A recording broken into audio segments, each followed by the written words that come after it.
The high chamber of the Galactic Council was built to make defendants disappear. The ceiling vanished into shadow, built by civilizations that no longer mattered.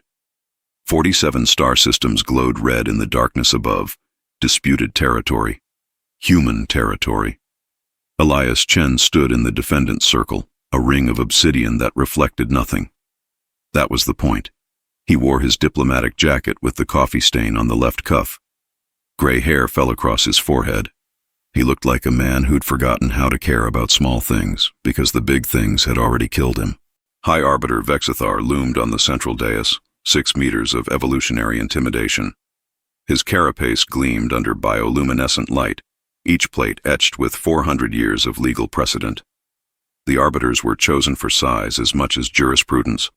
Vex's voice carried a frequency that made human teeth ache. Ambassador Elias Chen of the Terran Remnant. You stand accused of 47 counts of unlawful proliferation, 14 counts of ecological contamination, 8 counts of economic destabilization, and 1 count of stellar demolition without permit. These alleged crimes span 6 sectors, displaced 12 million beings, and constitute the most aggressive territorial expansion in Council history. How do you answer? Elias lifted his head slowly. Let them wait. When he spoke, his voice carried the exhaustion of a man who'd stopped sleeping years ago. High Arbiter Vex, esteemed Council members, observers from the 73 member states. I invoke the Chronicle Clause, Galactic Legal Code, Article 3, Subsection 9, the right of historical context. The chamber erupted. 300 delegates in perfect acoustics created a wave of sound that crashed against stone. The Centaurans clicked their mandibles in distress. The Vexillian observers' color shifted from diplomatic blue to alarmed orange. Even Vex's adjudicators shifted their weight, carapace plates grinding against ceremonial seats. Vex raised one massive claw. Silence fell like a guillotine. Ambassador Chen, the Chronicle Clause is for primitive societies unfamiliar with interstellar law. You have demonstrated clear understanding of Council protocols. The clause makes no species distinction, High Arbiter. It states, and I quote, any defendant may invoke the right to provide historical context sufficient to render the charges comprehensible to the adjudicating body. No qualifications, no restrictions. And how much context do you believe is sufficient? I'll let you know when the Chronicle is complete, High Arbiter. That is not an answer. It's the only answer permitted under the clause. Galactic Precedent Case 2847, the Vrin Testimony. The defendant spoke for 82 hours. I believe human history is at least as complex as Vrin migration patterns. Vex's mandibles clicked sharply. This council has gathered delegates from 73 star systems. We have limited time and considerable. The clause guarantees me sufficient time, High Arbiter. That was the council's word when they drafted the code. Sufficient. Not convenient. Not efficient. Sufficient. Elias looked directly at Vex, and something dangerous flickered behind his exhaustion. Unless the council would like to rewrite its own foundational legal documents, I'm sure the Vrin would be fascinated to learn their testimony is no longer valid precedent. The chamber went silent. Precedent was the council's foundation. Touch it, and everything broke. Every treaty and border rested on it. Vex's eyes narrowed while his secondary eyes swiveled to confer with the adjudicators. Their eyes flashed in rapid sequence, encrypted communication only their species could parse. Finally, Vex turned back to the defendant's circle. Very well, Ambassador Chen. Provide your historical context. But understand this council will not tolerate deliberate obfuscation. Truth, High Arbiter. I will provide only truth. How it sounds is not something I can control. Then begin. Explain why humanity believes it has the right to carve an empire from your homeworld's ashes. Elias took a breath. This was the moment he'd planned for 6 months. The moment that would save his species or damn them, probably both. The Chronicle begins 47 hours before Earth's destruction, the moment we learned exactly what we were willing to do to survive. The evacuation was not a retreat, High Arbiter. It was strategic dispersal, designed to preserve genetic and cultural diversity across multiple vectors. We had 3 hours warning before the Cascade event reached critical mass, 3 hours to save 8 billion souls. That was the version for the archives. Reality was louder. Reality had screaming and fire and the sound his voice made when it broke after the 14th hour of continuous shouting. Reality had the way the Shenandoah's hull looked as it entered Earth's atmosphere at the wrong angle, trailing debris and desperation. Reality had a young girl who'd held her father's hand that morning and said, "I'll see you at the new house, right, Daddy?" Reality had a father who'd promised, "I'll be right behind you, sweetheart. I promise." Fathers lie when the truth would break everyone. We executed dispersal with precision. 47 transport vessels, each carrying between 80 and 200,000 individuals, each programmed with different trajectories to ensure species survival in catastrophic scenarios. We lost 7 ships during launch. Structural failure. Thruster miscalibration. The chaos of 8 billion people trying to fit through a door designed for 2 million. He paused, pretending to consult his blank datapad. The Shenandoah was one of the 7. Thruster array failure at 40,000 meters. Terminal descent with full passenger load. Total casualties, 3,000 souls. We do not dispute your losses, Ambassador. Vex's tone held no sympathy, only the cold weight of procedure. But grief does not justify conquest. Pain does not grant territorial rights. This council extended emergency refugee protocols to your surviving fleet. We offered sanctuary. Instead, you weaponized displacement. You treated the galaxy as spoils rather than neighbors. Weaponized. Elias tasted the word. We had 40 transport ships left. Total military capacity was 14 vessels, mostly scientific survey craft with defensive capabilities only. Against your combined fleet strength of approximately 40,000 ships, we were hardly a military threat. Then explain the 47 red lights above us. 47 systems, all claimed by human settlement within 6 months of Earth's destruction, all in violation of at least 3 separate council protocols. Vex gestured upward at the star map. That is not the behavior of refugees, Ambassador Chen. That is invasion. It was the behavior of a species with nowhere left to go, High Arbiter. Elias met Vex's gaze and held it. So I will explain every step that led us here. I will provide context until you understand what it means to watch your species burn and be told there's no room for survivors. I will testify until you comprehend the mathematics of desperation. He smiled, and it was the saddest expression the council chambers had ever witnessed, as the Chronicle Clause permits, for as long as sufficiency requires. Vex stared at the human for a long moment. Somewhere in the gallery, a minor clerk entered and moved to log something in the official record. The clerk paused at the timestamp notation, then continued. Just a formality, just the official start time of testimony. Nothing important, just another piece of bureaucratic record-keeping that no one would think about until far too late. Very well, Ambassador. Provide your context. But know this council has limited patience. Truth has no timeline, High Arbiter. It takes as long as it takes. Elias lifted his blank datapad and began to speak. Somewhere far beyond the chamber walls, synchronized chronometers marked the same moment. His voice filled the chamber with the story of how humanity died and what crawled out of the grave. Every word chosen, every pause calculated, every sentence designed to eat time like acid eating steel. Because somewhere beyond this chamber, beyond this station, beyond the carefully neutral space where diplomacy happened, a fleet was moving. Human ships with human crews advancing on 47 systems while he talked, while he explained, while he provided historical context, one carefully crafted lie at a time. The clock on the wall marked hour 0 of the trial. Somewhere in a command center 12 light-years away, Admiral Zhao marked hour 0 of the real operation. 28 hours until weapons range. 47 hours until the statute trap could spring. Elias had promised her he could buy them 40. He was betting his entire species on his ability to talk for 2 days straight without breaking, without confessing, without letting them see that every word was a weapon aimed at the system they thought protected them. He was betting everything on the hope that by the time they realized he was lying, the lies would have already become true. History didn't care what actually happened. It only mattered what got written down. And Elias Chen was writing history 1 billable hour at a time. The High Arbiter settled in to listen, unaware he'd already lost the case the moment he'd allowed the defendant to speak. Hour 2 of the trial. Elias stood at the defendant's circle with his datapad, still blank, still meaningless. The gallery had thinned slightly. A few junior delegates had left, confident this would be a standard testimony. They would regret that decision in about 45 hours. High Arbiter. Vexithar shifted his weight, carapace plates grinding against his seat. The sound echoed through the chamber like distant thunder. Ambassador Chen, you have provided context regarding Earth's evacuation. Now explain the first violation. 14 human vessels appeared in the Viridian quarantine zone within 6 months of Earth's fall.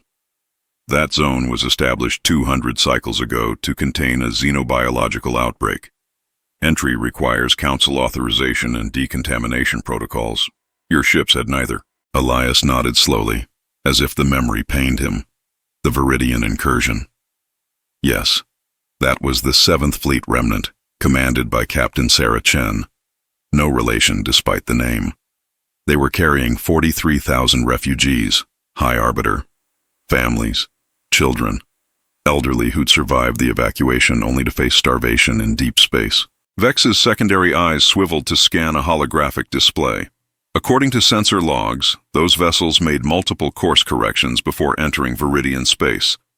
17 separate corrections over a 3-week period. That does not suggest navigational failure, Ambassador. That suggests intent. Elias looked down at his blank datapad, buying 3 seconds.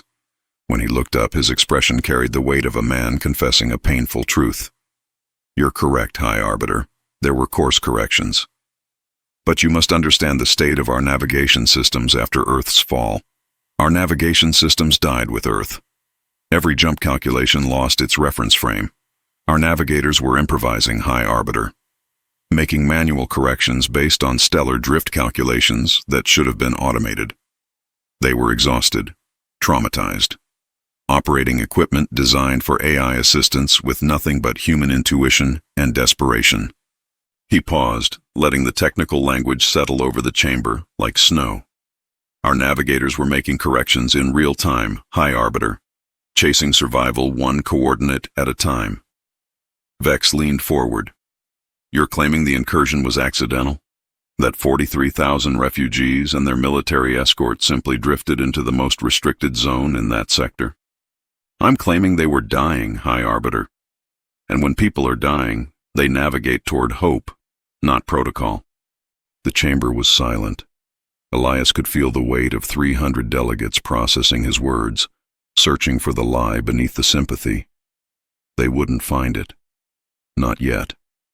The lie was wrapped in just enough truth to pass any empathy scan. Because the truth was different. The truth always was. 3 months after Earth's fall, Captain Sarah Chen had stood on the bridge of the UNS Defiant, watching stellar charts scroll across her tactical display. Her XO, Commander Park, had stood beside her with a mining survey from 15 years ago. Park's finger had traced a line through the Viridian quarantine zone. Captain, these mineral deposits. The xenobiological outbreak was never confirmed to be sector-wide.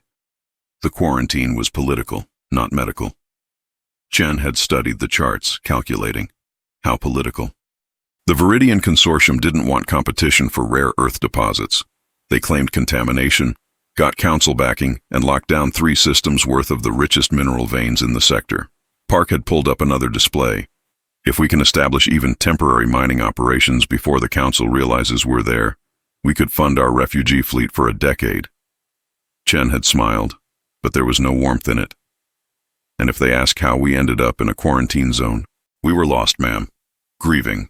Our navigation systems were compromised by collective trauma.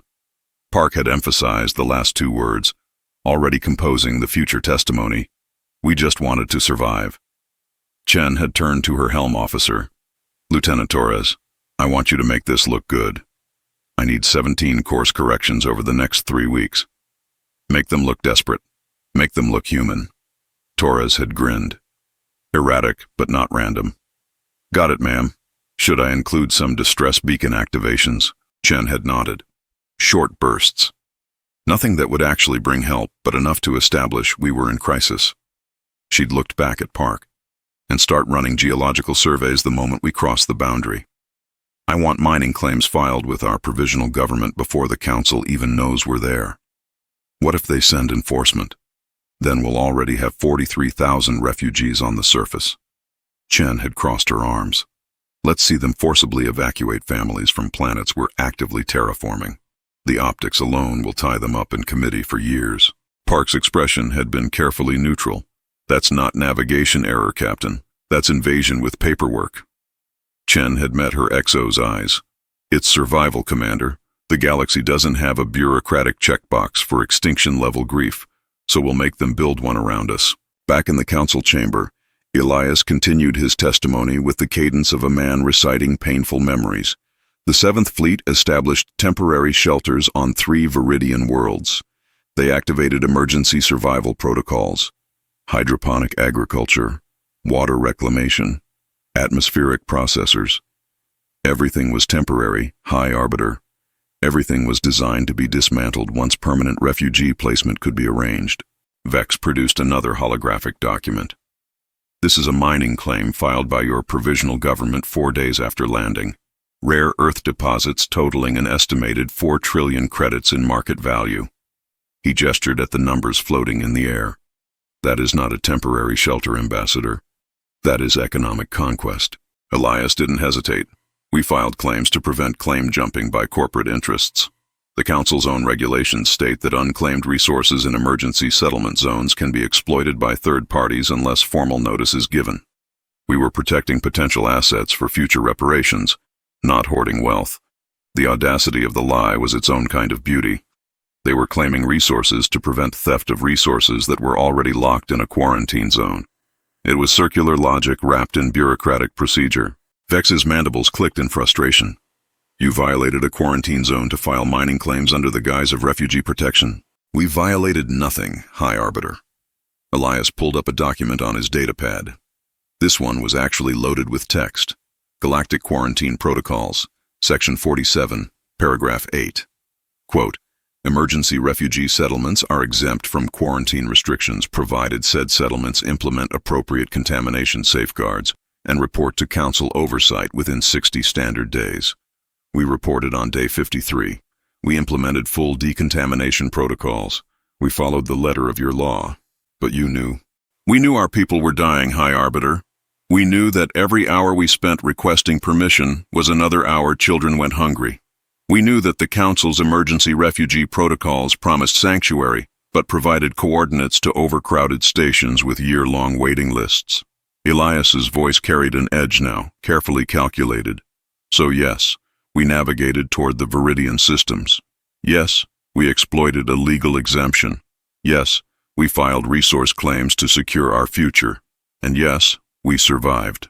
The chamber erupted in murmurs. The Centauran delegation clicked their mandibles in distress. The Vexillian observer had shifted to a deep purple that Elias had learned meant profound ethical discomfort. A Catharan representative stood, their translator device struggling with their rapid-fire objections. Vex raised a claw for silence. Ambassador Chen, your testimony suggests that humanity views galactic law as a menu of options rather than a framework of obligations. Elias met his gaze. I suggest that humanity views survival as a moral imperative that supersedes procedural convenience. Your laws are beautiful, High Arbiter, elegant, comprehensive.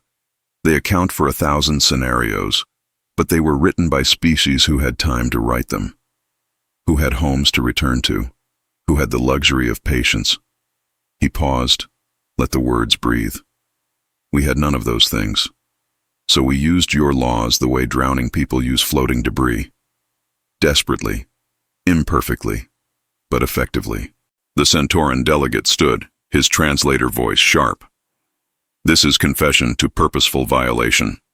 The human admits to exploiting legal technicalities. With respect, Delegate Vex, there is no such thing as a legal technicality.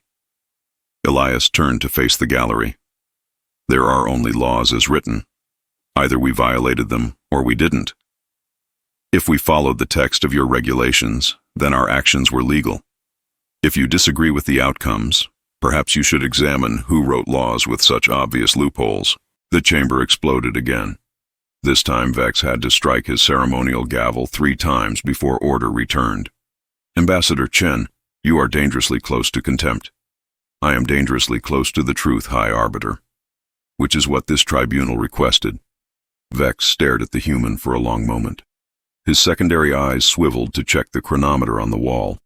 2 hours and 17 minutes into testimony. Somewhere in his mind, a small alarm was beginning to sound. This was proceeding too slowly. But he couldn't identify why that mattered yet. Very well, Ambassador. Continue your chronicle. But understand that this council will not be lectured on the adequacy of its own legal frameworks. I would never presume to lecture, High Arbiter. Elias returned his attention to his blank datapad. I merely provide context. The Viridian incursion established a pattern that would repeat across 6 sectors. A pattern of humans navigating toward survival by whatever means your laws permitted.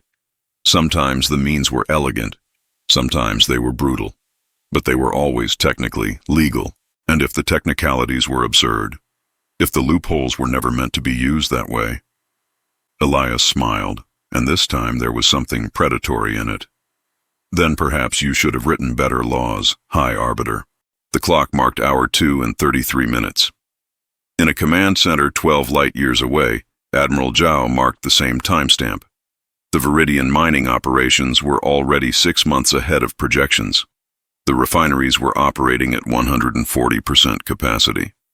The refugee settlements had become permanent colonies with populations now exceeding 200,000 across 3 worlds. And not a single council enforcement vessel had been dispatched, because Elias had been right about the optics. You couldn't forcibly evacuate families without looking like monsters. You couldn't seize mining equipment from refugees without looking like oppressors. And you couldn't challenge their legal standing without admitting your own laws were poorly written. So the council did what bureaucracies always do when faced with uncomfortable truths. They scheduled committee meetings. They formed review boards. They requested impact studies. And while they studied, humanity built. While they debated, humanity expanded. While they consulted legal precedents, humanity created new ones. Elias continued talking. His voice filled the chamber with carefully crafted half-truths and technical accuracies. Every word was a brick in the wall he was building. Every pause was a breath for the lie to settle into their minds as fact. Vex listened, growing more frustrated by the minute but unable to identify exactly what was wrong. The human was answering questions, providing context, following procedure. Everything was proceeding according to the Chronicle Clause. Everything was going exactly as planned. And by the time Vex realized that was the problem, it would be far too late to stop it. Hour 4 and 16 minutes. The gallery was fuller now. Word had spread through the station that the human testimony was becoming something unusual. Delegates who'd left earlier had returned, bringing colleagues. The Centauran Diplomatic Corps had dispatched additional observers. Even the typically disinterested archivists had sent a representative, their bioluminescent recording nodes pulsing steadily as they documented every word. Elias remained at the defendant's circle. His coffee had gone cold 2 hours ago. He hadn't touched it. High Arbiter Vexithar looked tired. Carapace plates dulled slightly from the extended session. But he pressed forward with the methodical determination of a species that measured time in centuries rather than decades. Ambassador Chen. Vex's voice carried less of the teeth-aching frequency now, worn down by hours of testimony. We moved to Charge 7. Ecological contamination via unauthorized life-seeding. Specifically, the deliberate introduction of Terran bacterial strains into 3-star systems within the Outer Rim Sector 7. These introductions resulted in the extinction of 17 native microbial species and the fundamental alteration of 3 planetary biospheres. Elias nodded, his expression grave. Sector 7. Yes, that was Dr. Amara Okafor's expedition, the Biological Preservation Initiative. She was attempting to save what remained of Earth's genetic legacy, High Arbiter. Vex produced a holographic display. Sensor readings from the affected worlds showed atmospheric oxygen content increased by 18% over a 6-month period. Nitrogen fixation rates accelerated by orders of magnitude. Soil composition fundamentally altered. He gestured at the cascading data. This was not preservation, Ambassador. This was terraforming without authorization. Elias took a slow breath, buying time, organizing the lie. Dr. Okafor was conducting humanitarian microbial research, High Arbiter. After Earth's destruction, we lost access to millions of bacterial strains that were essential to human survival. Gut flora, nitrogen fixers, decomposers, the biological infrastructure that makes human life possible. She was attempting to cultivate and preserve these species for future refugee settlements, and she chose to conduct this research on inhabited worlds. Not inhabited, High Arbiter. Habitable. There's a critical difference. Elias pulled up another document on his datapad. Council survey classification reports for those 3 worlds. Status: pre-sentient biosphere. No intelligent life detected. No technologically advanced species. The worlds were classified as available for research purposes under Provision 92 of the Scientific Outreach Accords. Vex's mandibles clicked sharply. Provision 92 authorizes observational research, not planetary modification. The provision states, and I quote, "Scientific research activities that do not permanently alter the developmental trajectory of pre-sentient ecosystems." Elias emphasized each word carefully. Dr. Okafor's bacterial introductions were designed to be temporary, self-limiting. The strains were engineered with genetic kill switches that would activate after a predetermined cultivation period. Then explain why those bacteria are still thriving 6 years later, Ambassador. Explain why Council biological surveys show complete ecosystem integration. Elias allowed himself to look pained. Because the kill switches failed, High Arbiter. Dr. Okafor designed them to respond to specific chemical triggers that would be introduced during the harvest phase, but she died before that phase could be implemented. The scientific transport she was traveling on suffered a catastrophic reactor failure in deep space. Total loss: 347 researchers, including Dr. Okafor and her entire cultivation team. The chamber went quiet. It was a good detail, tragic, verifiable enough to be difficult to disprove. And it shifted blame from malice to misfortune. The truth, as always, was different. 6 months after Earth's fall, Dr. Amara Okafor had stood in a biocontainment laboratory aboard the UNS Darwin, surrounded by culture dishes glowing with bioluminescent bacterial colonies. Her lead geneticist, Dr. Park, had reviewed the simulation results for the 3rd time. "Amara, these kill switches will fail. The genetic drift modeling shows a 97% probability of mutation within the 1st generation." Okafor had smiled. "I know." Park had looked up sharply. "You know, we're not preserving Earth's bacteria, David. We're weaponizing them." Okafor had gestured at the cultures. "These strains will increase oxygen production, accelerate soil formation, and make those worlds perfect for human settlement. And by the time the Council realizes what we've done, it'll be too late to reverse."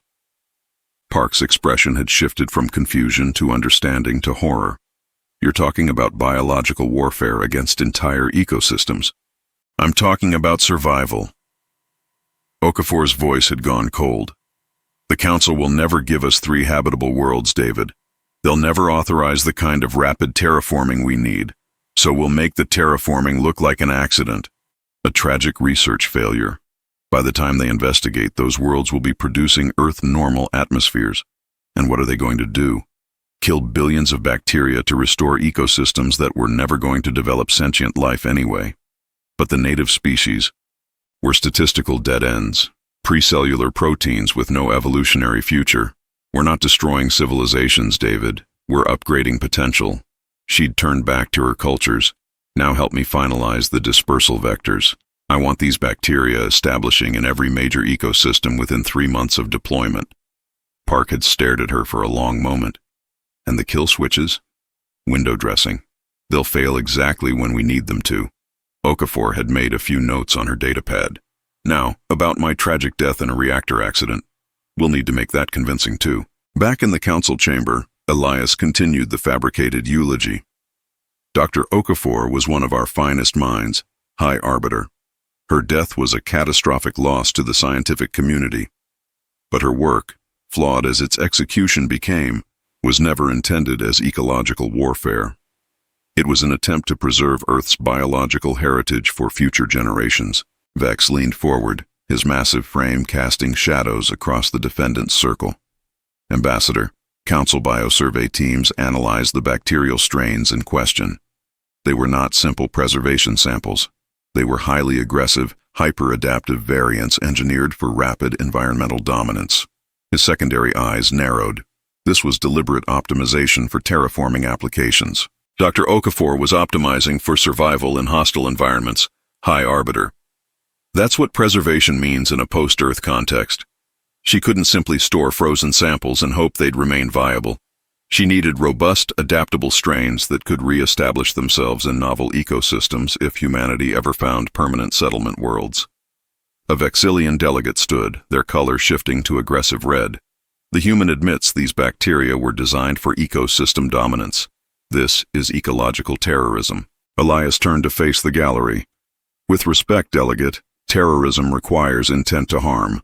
Dr. Okafor intended to create life support systems for refugees. That the systems proved too effective is a tragedy, not a crime. He paused, let the words settle. And I would note that those 3 worlds now have oxygen-rich atmospheres, fertile soil, and accelerated biomass production. If that's terrorism, it's remarkably constructive terrorism. The chamber erupted. Half the delegates were on their feet, translator devices creating a cacophony of objections in 17 languages. The Centaurans were clicking in distress. The Catharan representative was gesturing wildly. Even the archivist's bioluminescent nodes were pulsing faster, as if the AI itself was struggling to process the audacity. Vex struck his gavel repeatedly. Order! Order in this chamber. Gradually the noise subsided. Vex's gaze fixed on Elias with something approaching genuine anger. Ambassador Chen, you stand before this council and defend the extinction of 17 species as constructive. Extinction isn't evil, High Arbiter. It's inevitable. Those 17 species were 800,000 years old and headed for stellar drift extinction in another million anyway. Dr. Okafor just sped up the clock. You cannot know that. No one can know that, High Arbiter. Which is precisely my point. Elias gestured at the holographic star maps above. The Council claims to protect pre-sentient life. But protection from what? From change? From competition? From the natural processes of evolution and adaptation? He let the question hang. Or are you protecting them from us specifically? Because if it's the latter, then call this tribunal what it really is. Not a trial for war crimes. A quarantine hearing for a species you consider contamination. The chamber went silent. It was a dangerous move, flipping the moral framework. But Elias could see it landing, could see the delegates shifting uncomfortably, could see Vex's mandibles clicking in agitation as he searched for a counter-argument that didn't prove Elias's point. Finally Vex spoke, his voice carrying forced calm. The Council does not consider humanity contamination, Ambassador. We consider humanity reckless. There is a difference, is there, High Arbiter? Elias met his gaze. Because from where I stand, reckless is just another word for desperate, and desperate is just another word for alive. He paused. Those 3 worlds now support human colonies totaling 600,000 people. Families, children, scientists who are studying the very ecosystems Dr. Okafor modified, learning from them, cataloging the changes, contributing to galactic biological databases. If that's the fruit of recklessness, perhaps the galaxy needs more recklessness, not less. The Catharan delegate was on their feet again. This is absurd. The human defends biocontamination by pointing to the population that benefits from it. This is circular reasoning, no delegate. Elias turned to face them. This is historical reasoning. Every ecosystem in this galaxy that currently supports sentient life was contaminated at some point. By asteroid impacts, by cross-stellar panspermia, by the migration of the precursor species your own people claim to descend from. He gestured broadly. Life is contamination. The only question is whether the contamination produces something worth preserving. And I submit that 600,000 human lives constitute something worth preserving. Vex's carapace plates ground together. You weaponize empathy, Ambassador. I leverage reality, High Arbiter. The empathy you feel is your own. I'm simply reminding you, it exists. The clock marked hour 4 and 47 minutes. In the command center, 12 light years away, Admiral Zhao reviewed reports from the Sector 7 colonies. Agricultural output was exceeding projections by 30%. The bacterial modifications had proven even more effective than Okafor had predicted. 3 worlds that would have required a century of traditional terraforming were now producing food, oxygen, and economic value within years. And the Council was paralyzed, because Elias was right about one thing: you couldn't undo ecological integration without committing ecological genocide yourself. You couldn't sterilize 3 worlds to restore 17 extinct bacterial species without looking like monsters. And you couldn't challenge the human settlements without admitting that procedure mattered more than 600,000 lives. So they formed ethics committees and ordered studies. And while they argued about the past, humanity kept building the future, one irreversible ecosystem at a time. Elias continued talking, his voice steady, his lies wrapped in enough scientific truth to pass any fact check.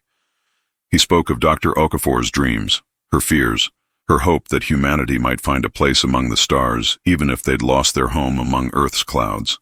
Every word was calculated, every pause deliberate, every sentence designed to eat time while his species dug roots too deep to extract. Vex listened, and somewhere in his ancient mind, the alarm was growing louder.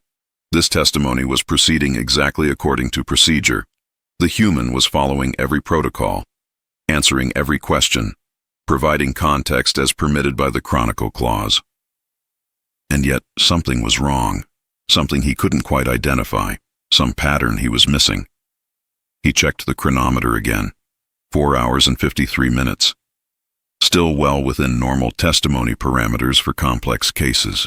Still procedurally sound. Still exactly what Elias Chen needed it to be. The human smiled slightly, catching Vex's glance at the clock, and continued his chronicle.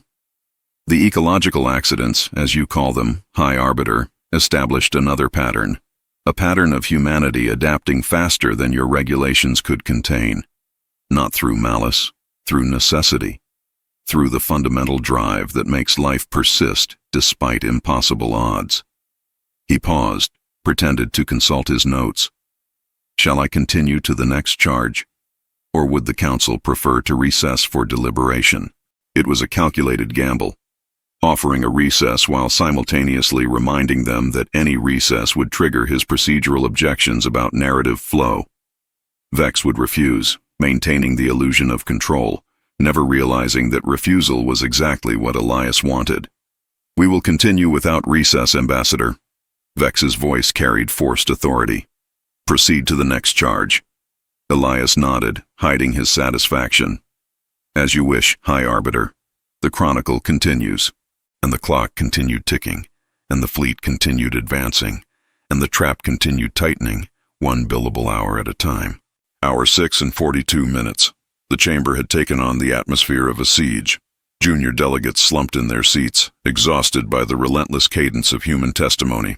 The Centauran observers had stopped their nervous clicking an hour ago, replaced by a defeated silence.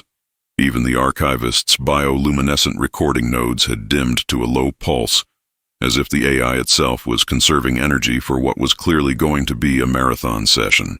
Elias Chen remained standing at the defendant's circle. He'd finally taken a sip of his cold coffee. It tasted like victory and battery acid. High Arbiter Vex looked less like an imposing figure of galactic justice and more like a creature who'd made a terrible mistake and was only now beginning to comprehend its full scope. His carapace plates had lost their gleam entirely. His primary eyes were fixed on Elias with something approaching exhaustion. His secondary eyes kept flicking to the chronometer on the wall with increasing frequency.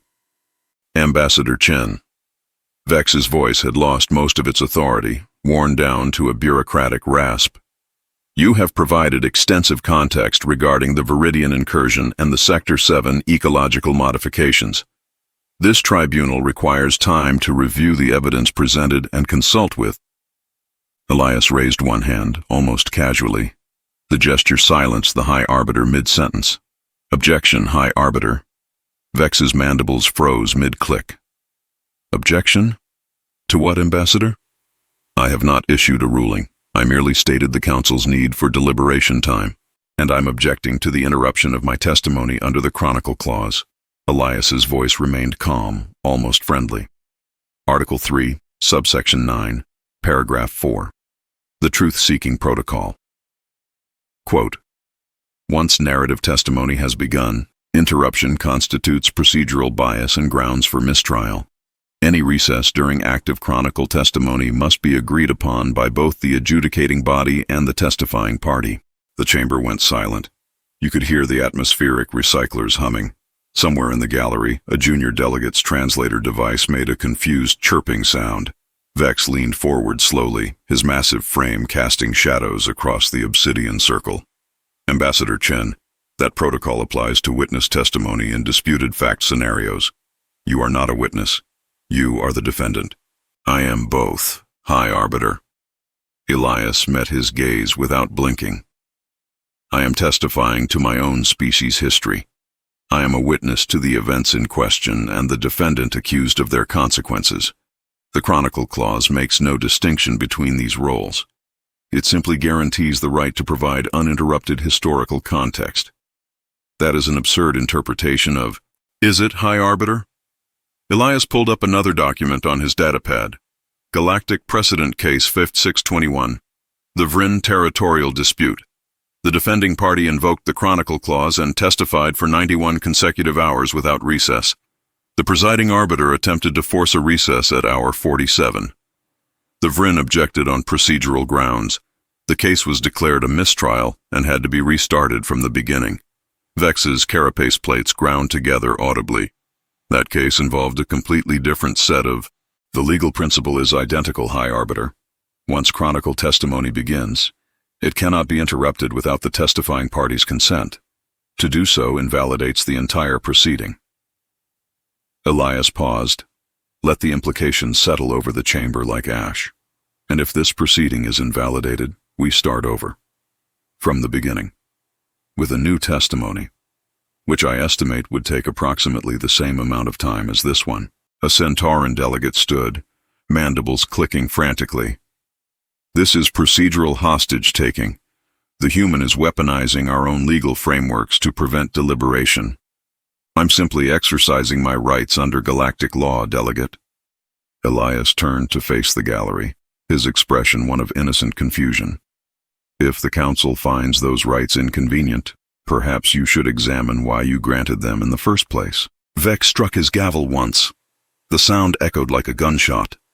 Ambassador Chen, you cannot seriously expect this tribunal to proceed without pause for 6, 8, perhaps 12 more hours. I expect this tribunal to follow its own procedures, High Arbiter. Elias's voice hardened slightly, just enough to carry an edge. You invoked the Chronicle Clause when you demanded historical context. You opened this door. You don't get to close it simply because you dislike what's walking through. A Catharan representative was on their feet. Translator struggling with the rapid-fire objections. Procedural tyranny, legal abuse, malicious compliance at its most grotesque. Elias smiled. That last one I'll accept. Malicious compliance is my species' particular gift to galactic jurisprudence. You build beautiful systems, delegate.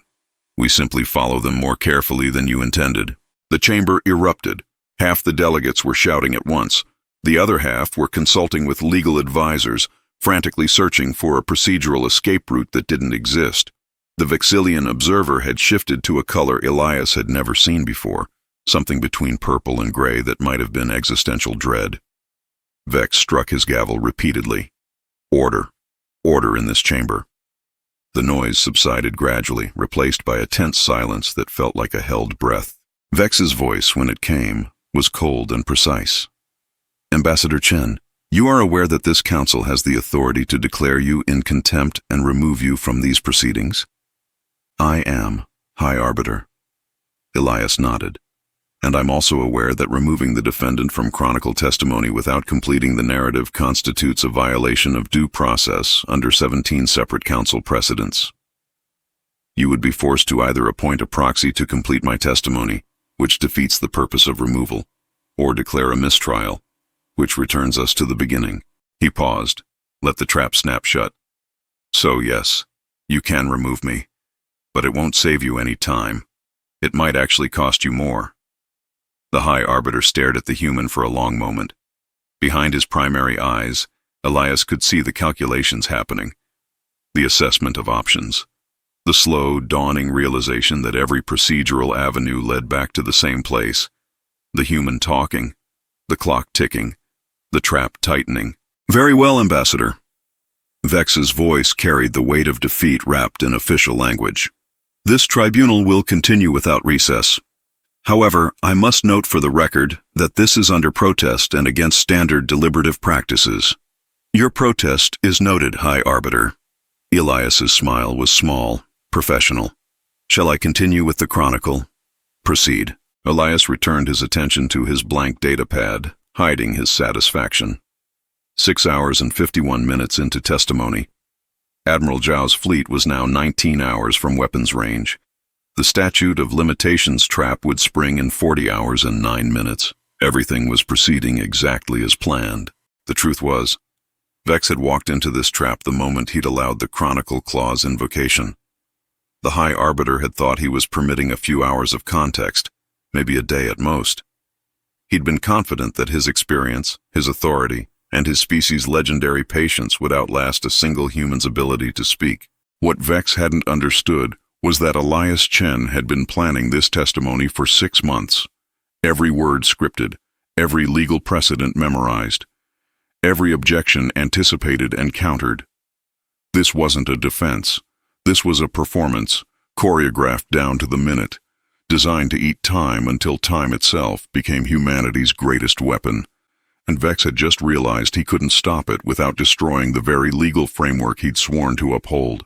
In the gallery, a minor clerk leaned over to whisper to a colleague, "Did you calculate the timeline? If he keeps this pace, we'll hit the full-cycle deadline before the verdict." The colleague's translator flickered. "That's impossible. No one would structure a defense around the statute of limitations. It would require inhuman precision." The first clerk glanced at Elias, who was calmly beginning his next section of testimony. "Unless that's exactly what they're counting on. Us thinking it's impossible." Back at the defendant's circle, Elias spoke with the measured cadence of a professor delivering a lecture. The pattern established by the Viridian incursion and the Sector 7 ecological modifications would repeat across multiple fronts. High Arbiter. But to understand the scope, we must examine each instance individually. The next violation concerns the economic destabilization allegations, specifically the collapse of the Altair Trade Consortium. Vex's secondary eyes swiveled to check the chronometer again. 7 hours and 3 minutes. His mandibles clicked once, soft and defeated. "Continue, Ambassador." Elias continued. His voice filled the chamber with the story of humanity's survival, one carefully crafted lie at a time. He spoke of trade missions that were really market warfare, of humanitarian aid that was really economic conquest, of generous technology sharing that was really dependency creation. Every sentence was technically true, every conclusion was completely false, and every word ate another second off the clock. In the command center 12 light-years away, Admiral Zhao reviewed the latest reports.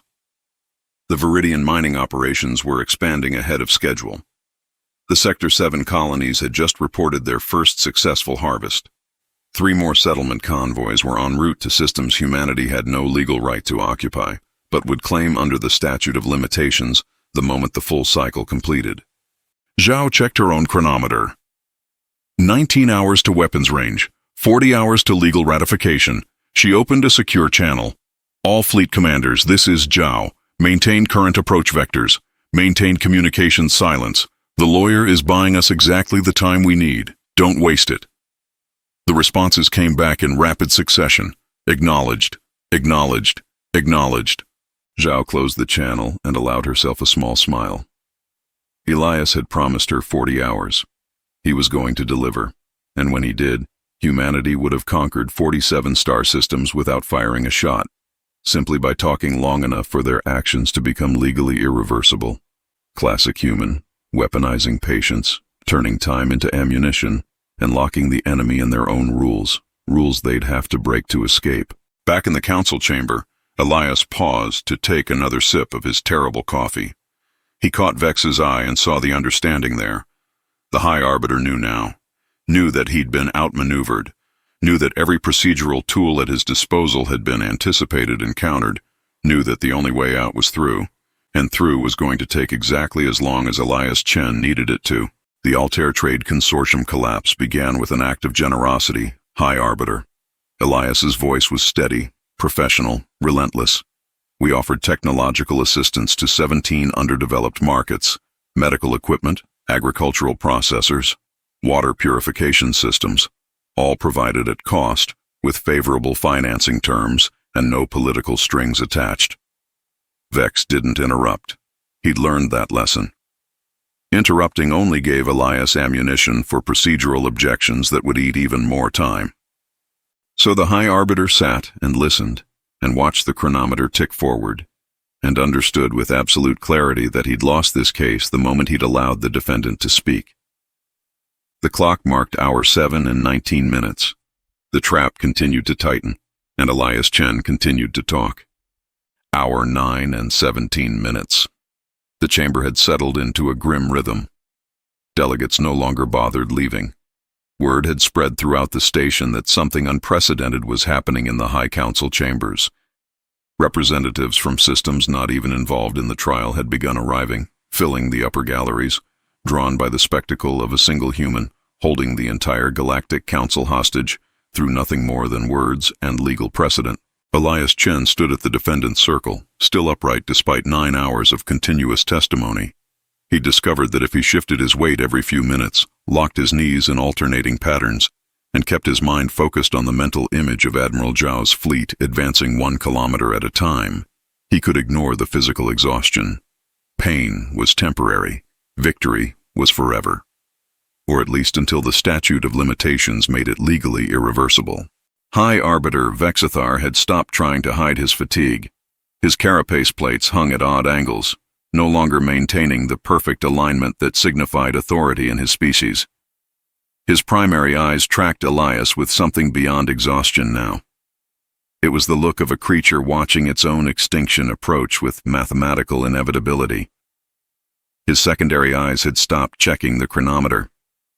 He knew what time it was. He knew exactly how much time remained.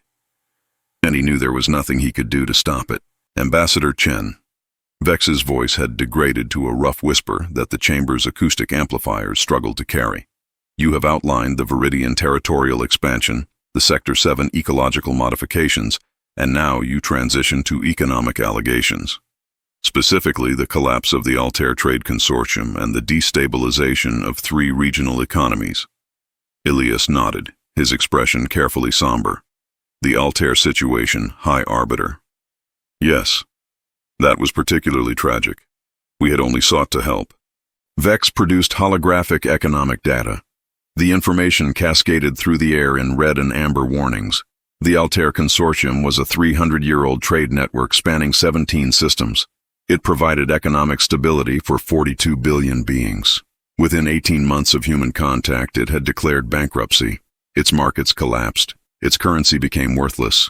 Its member worlds experienced economic devastation that led to civil unrest, governmental collapse, and humanitarian crisis. The High Arbiter's mandibles clicked slowly. And you claim this was assistance, Ambassador? We offered aid, High Arbiter. Technology sharing, medical equipment, agricultural innovations. Everything was provided at cost or below cost. Elias pulled up his own data display. We shared knowledge that took Earth centuries to develop.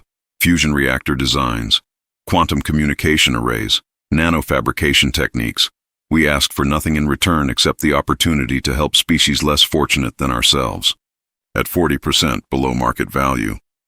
Vex gestured at the financial records. You flooded 17 regional markets with technology priced so low that no competitor could match it. Local manufacturers went bankrupt. Supply chains collapsed. Entire economic sectors were eliminated overnight. We were simply trying to reach as many people as possible, High Arbiter. Elias's voice carried wounded innocence. After losing Earth, we understood what it meant to need help desperately. We didn't want anyone else to experience that kind of desperation.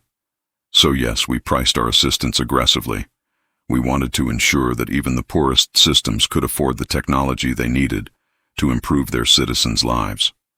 And when the Altair Consortium requested that you raise your prices to market-sustainable levels, we considered their request. Elias paused, buying 2 seconds, but we concluded that artificially inflating prices to protect corporate profit margins would be a betrayal of our humanitarian mission. People were dying, High Arbiter. Children were suffering from preventable diseases.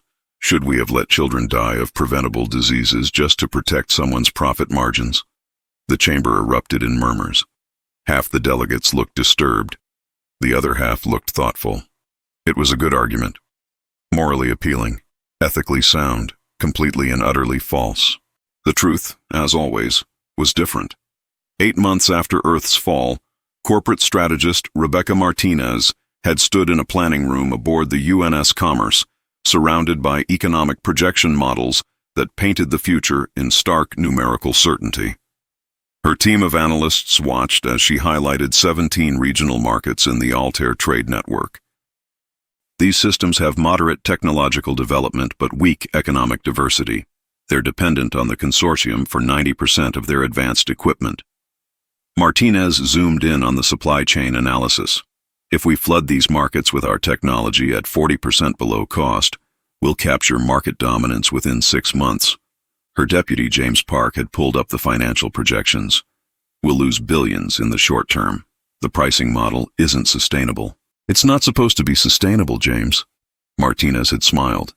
It's supposed to be devastating. We lose money for 2 years, maybe 3. But by then, every hospital in 17 systems runs on human medical equipment. Every farm uses human agricultural processors. Every communication network depends on human quantum arrays. She'd expanded the projection timeline. Then we raise prices. Gradually, nothing dramatic, just annual increases that match market inflation plus 5%. Park's expression had shifted from confusion to understanding to something like horror. You're creating dependency. I'm creating customers, James. Permanent captive customers who have no choice but to buy from us because their entire infrastructure is built on our systems. Martinez had pulled up another chart showing projected revenue streams extending 50 years into the future. In 10 years, the Altair systems will generate more revenue for humanity than Earth's entire pre-collapse GDP. They'll call it a miracle. We'll call it business. But the local manufacturers, the consortium, they'll be destroyed. Yes, Martinez had nodded. They will, and that's unfortunate. But we're not running a charity, James. We're ensuring species survival. If some corporations have to die so humanity can live, then I'll send flowers to their bankruptcy hearings. What about the humanitarian mission, the aid narrative? That's exactly what it is, a narrative. Martinez had closed the projections. We are helping them, James. Their citizens will have better technology, better health care, longer lives. The fact that we're also building an economic empire in the process doesn't negate the help. It just means we're smarter than they are. Back in the council chamber, Elias continued weaving the sanitized version of events. We understood the consortium's concerns, High Arbiter, but we had to weigh their economic interests against the literal survival needs of billions of people. Elias gestured at the data. Within 6 months of our technology deployment, child mortality rates dropped by 40% in those systems. Agricultural output increased by 60%. Communication infrastructure that would have taken them decades to build independently was online within a year. Vex leaned forward, his massive frame seeming somehow smaller now. And when those systems became dependent on your technology, when they could no longer function without human equipment, human replacement parts, human technical support, what then, Ambassador? Then we continued to provide those services, High Arbiter, at fair market rates that you controlled. Vex produced another holographic document. This is a pricing analysis from the Vexillian Economic Council. After your initial below-cost period ended, you raised prices by an average of 15% annually for 5 consecutive years. Your profit margins in those systems now exceed 90%. We invested billions in their infrastructure, High Arbiter. Our pricing reflects the value we provide and the risks we undertook to help them during their development phase. Elias's voice carried just a hint of wounded dignity. If the Council believes that providing advanced technology, training their technicians, and supporting their economic growth for years deserves no compensation, then perhaps you should examine your own values. It was a beautiful reversal, turning their accusation of exploitation into an accusation of ingratitude. Several delegates shifted uncomfortably. The Centaurans had stopped clicking entirely. Even the Catharan representative, typically vocally hostile, remained silent. A junior delegate from the Altair region stood, their translator device crackling with barely contained anger. "You speak of helping, Ambassador, but my homeworld's economy still hasn't recovered. Our local technology sector was eliminated. 40,000 businesses failed. 200 million jobs were lost, families destroyed, lives ruined, and you profit from our devastation." Elias turned to face them directly. "With respect, Delegate, your economy hasn't recovered because your leadership failed to adapt. We didn't force anyone to buy our technology. We offered it. They chose to purchase it because it was superior and affordable. If your local manufacturers couldn't compete, that's a failure of innovation, not human aggression. You made competition impossible. We made excellence affordable. There's a difference." Elias's voice was calm, reasonable, and I would note that while some businesses failed, millions of citizens in those systems now have access to medical care, agricultural technology, and communication systems they never could have afforded under the old economic model. Should we have let children die just to preserve outdated business models? The junior delegate sat down, their translator device clicking in frustrated defeat. It was hard to argue against saving lives, even when you knew the argument was designed specifically to make argument impossible. Vex's mandibles ground together audibly. "Ambassador Chen, you have framed every instance of human expansion as humanitarian intervention, territorial claims as refugee survival, ecological contamination as scientific preservation, economic warfare as charitable aid." He leaned forward, primary eyes fixed on Elias with laser intensity. "At what point does the Council stop accepting your reframing and recognize the pattern for what it is? And what pattern is that, High Arbiter? Conquest, Ambassador. Systematic, calculated conquest disguised as everything except what it actually is." The chamber went silent. This was the accusation laid bare. The core charge stripped of legal language and diplomatic courtesy. Vex was done being subtle, done pretending this was about procedure. He was naming the crime in plain language. Elias met his gaze and didn't flinch. "Conquest requires force, High Arbiter. It requires the subjugation of the unwilling." He gestured at the holographic data still floating between them. "Every system we've been accused of destabilizing chose to engage with us, chose to purchase our technology, chose to integrate our systems into their infrastructure. At what point does choice become conquest? Or are you suggesting that these civilizations were too primitive to make their own economic decisions?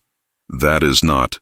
Because if you're claiming they weren't sophisticated enough to understand the long-term implications of their choices, then you're admitting your own council members are economically incompetent." Elias pressed the advantage. "And if they were sophisticated enough to understand, then they made informed decisions, which means they chose this outcome, which means it's not conquest, it's trade." The verbal trap snapped shut with audible precision. Either the Council admitted its members were too stupid to recognize economic warfare, or it admitted humanity hadn't actually forced anything. Vex's mandibles clicked rapidly, searching for the counter-argument that didn't damn his own constituents. The clock marked hour 9 and 43 minutes. In the command center 12 light-years away, Admiral Zhao reviewed economic reports from the Altair systems. Revenue streams were exceeding projections. Dependency ratios had reached optimal levels. 3 more regional trade networks had requested human technology sharing agreements. They'd learned nothing from the Altair collapse. Or perhaps they'd learned exactly the right lesson. Resistance was futile, but cooperation was profitable. Zhao opened a channel to her economic warfare division. Status update on the secondary markets? The response came through crisp and professional. 17 new contracts signed this quarter, Admiral. Projected dependency lock in 4 to 7 years. Revenue streams should exceed initial Altair success rates by 30%. Excellent. Zhao allowed herself a small smile. Humanity's real lesson from Earth's fall. Conquest doesn't need guns. Just make yourself indispensable. then watched them beg to stay conquered. Back in the council chamber, Elias continued his testimony with the steady rhythm of a machine designed for exactly one purpose. He spoke of trade agreements that were really dependency traps, of technology sharing that was really infrastructure capture, of humanitarian missions that were really economic colonization. Every sentence was wrapped in the language of charity and cooperation. Every truth was buried under layers of plausible deniability. Vex listened with the expression of someone watching their civilization being dismantled one procedural motion at a time. He understood now. The human wasn't defending against the charges. He was confessing to them while simultaneously making the confession sound like moral superiority. And there was no legal mechanism to stop it, no procedural tool to interrupt it, no precedent to invoke that didn't prove humanity's point. The High Arbiter glanced at the chronometer. 9 hours and 51 minutes, 37 hours and 9 minutes until the full cycle completed, until the statute of limitations made everything Elias was confessing to legally irreversible, until 47 star systems became humanity's by default, because the Council had been too busy listening to testimony to actually stop the conquest. Vex had spent 400 years mastering galactic law. He'd presided over thousands of cases. He'd never lost a ruling to procedural manipulation. And now he was watching a single human dismantle his entire legal framework, using nothing but patience and the Council's own rules. Continue your Chronicle, Ambassador. Vex's voice carried the weight of absolute defeat. Tell us how else humanity has helped the galaxy. Elias smiled slightly. As you wish, High Arbiter. The pattern of economic engagement extended beyond the Altair systems. Shall I detail the Centauri Development Initiative? Or perhaps the Vega Manufacturing Partnership? Each one follows a similar trajectory. Each one demonstrates humanity's commitment to galactic cooperation and mutual prosperity. The words were ash in Elias's mouth, but he spoke them anyway, because 37 hours from now, those lies would become the official historical record. And history, as he'd told Maya once in a life that felt like someone else's memory, was just whatever got written down by whoever survived long enough to hold the pen. He kept talking, the clock kept ticking, and the trap kept tightening around a legal system that had never imagined someone would use its own rules as a weapon this efficiently.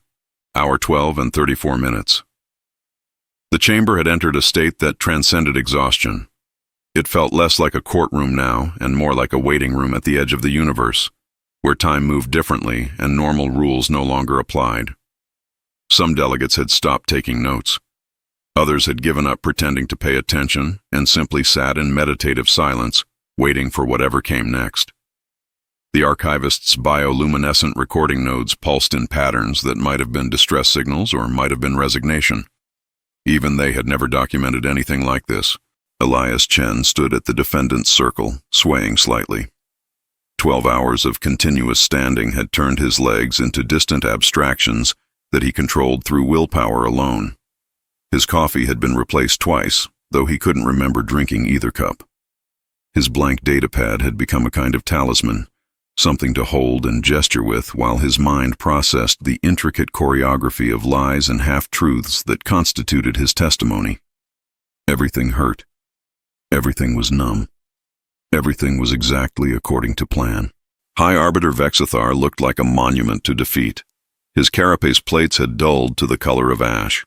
His primary eyes tracked Elias with mechanical precision, but there was nothing behind them now except grim determination to see this horror through to whatever conclusion awaited them.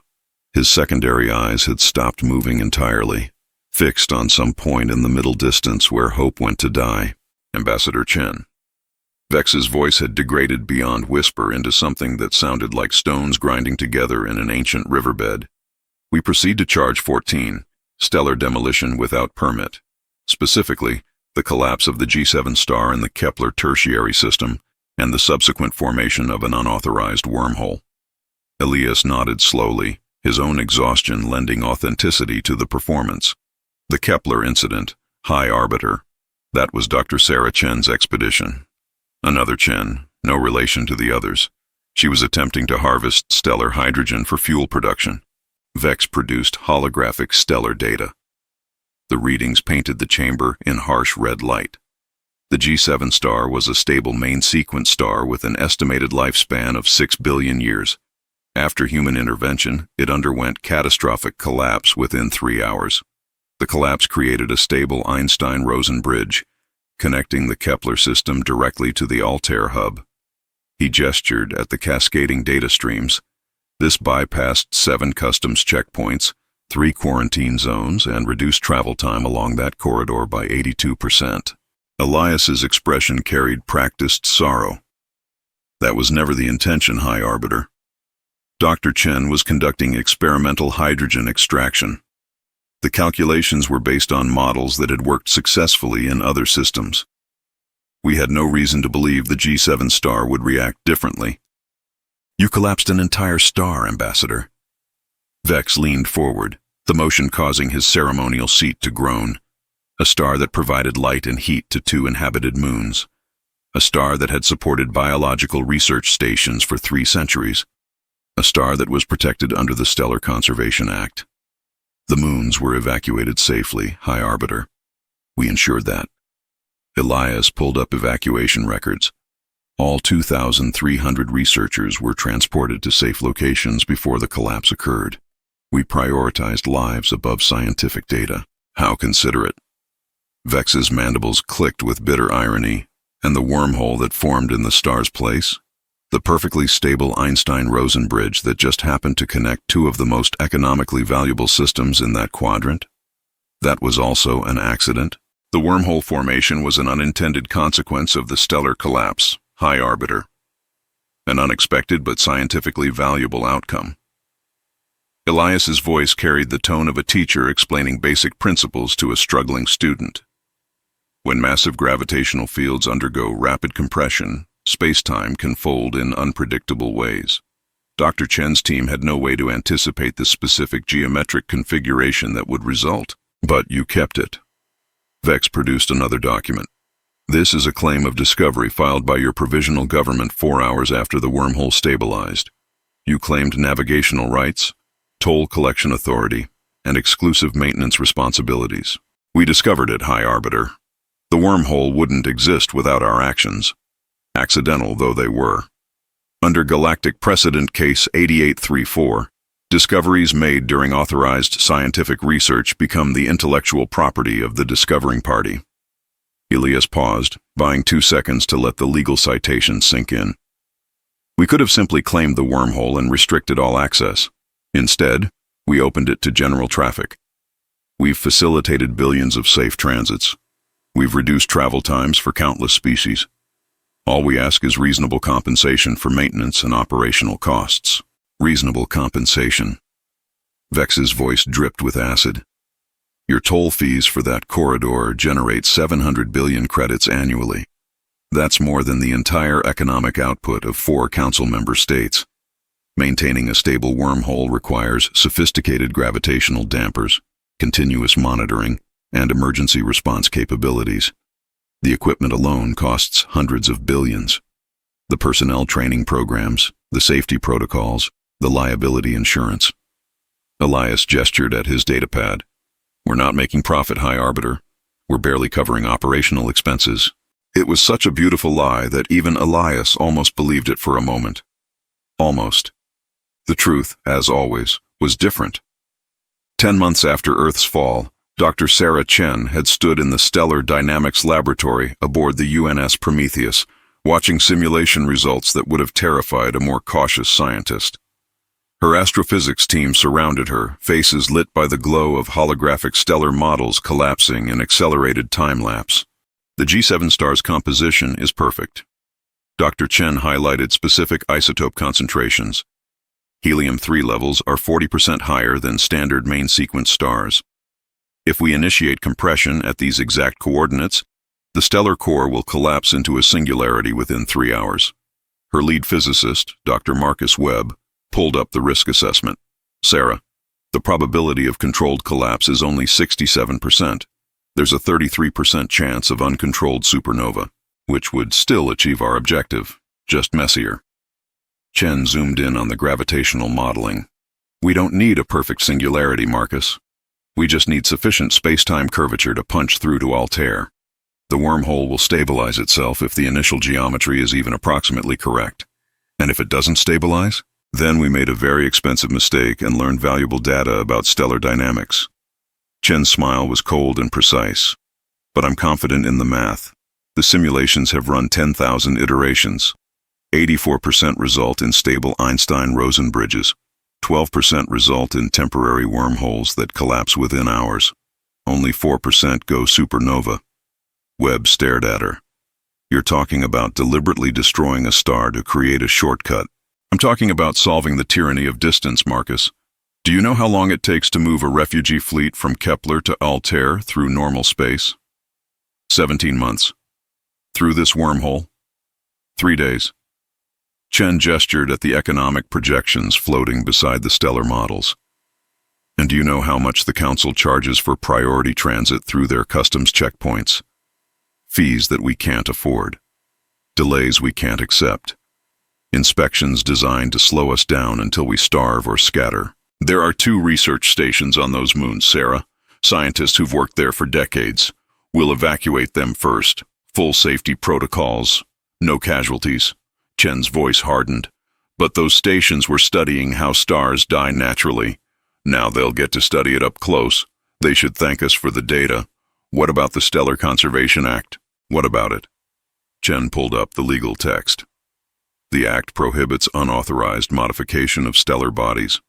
We're not modifying anything. We're conducting hydrogen extraction research that happens to have unexpected side effects. The research is authorized under our general scientific exemptions. The side effects are unforeseeable. By the time anyone proves intent, the wormhole will have existed for years and generated so much economic value that shutting it down would cause more damage than letting it operate. Webb had looked at her for a long moment. This isn't science anymore, Sarah. This is demolition with a research permit. It's survival with a PhD, Marcus. Chen had closed the simulations. Now help me finalize the compression sequences. I want this star collapsing within the month, and make sure the evacuation notices are thorough. We're ruthless, not monsters. Back in the council chamber, Elias continued the sanitized narrative. Dr. Chen took every precaution, High Arbiter. The evacuation was complete 3 days before the experiment began. All personnel were transported to safe distance. All scientific data was backed up to secondary locations. The hydrogen extraction procedure followed established protocols that had been used successfully in 6 other systems. Then why did those other systems not collapse? Vex's question cut through the exhaustion-fogged air like a blade. Stellar composition varies. High Arbiter. What works for an F-class star doesn't necessarily scale to a G-class star. Dr. Chen's calculations were sound for the stellar type she'd previously studied.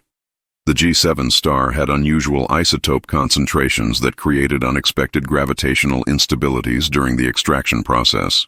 Instabilities that you now benefit from. Vex gestured at the wormhole data. Your refugees use this corridor to bypass our monitoring systems. Your economic convoys avoid our inspection protocols. Your military vessels traverse in 3 days what should take them months.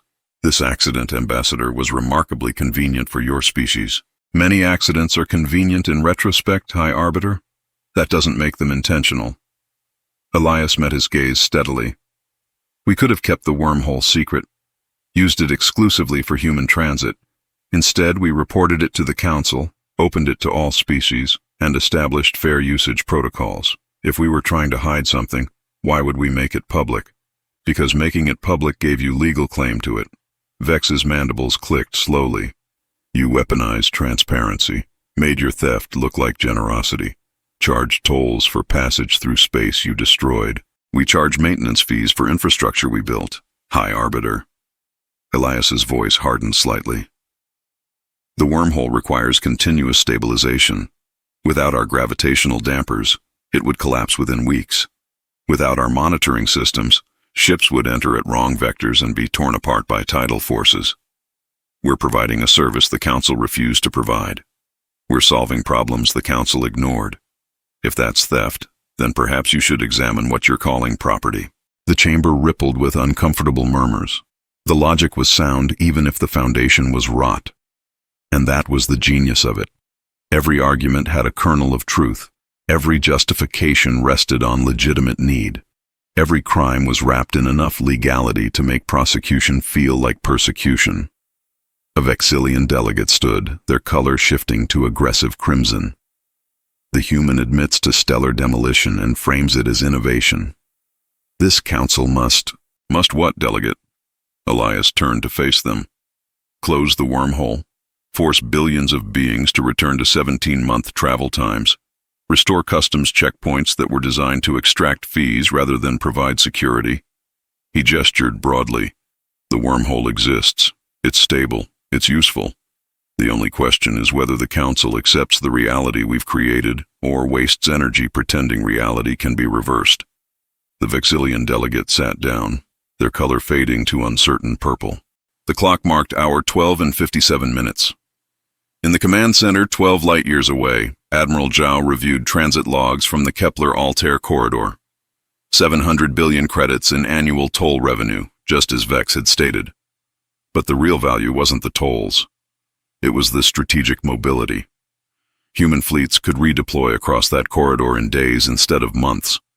Supply chains that would have taken a year to establish were operational within weeks.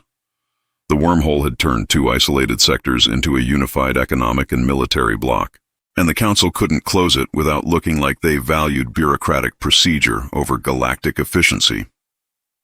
Zhao opened a channel to her infrastructure division. Status on the secondary wormhole projects? The response came through encoded. Simulations complete on 4 additional candidates, Admiral. G-class stars with appropriate isotope concentrations, awaiting authorization to proceed. Not yet. Zhao checked her timeline calculations. Let's see how the trial plays out. If Elias succeeds, we'll have legal precedent for accidental stellar modification. Then we can create an entire network.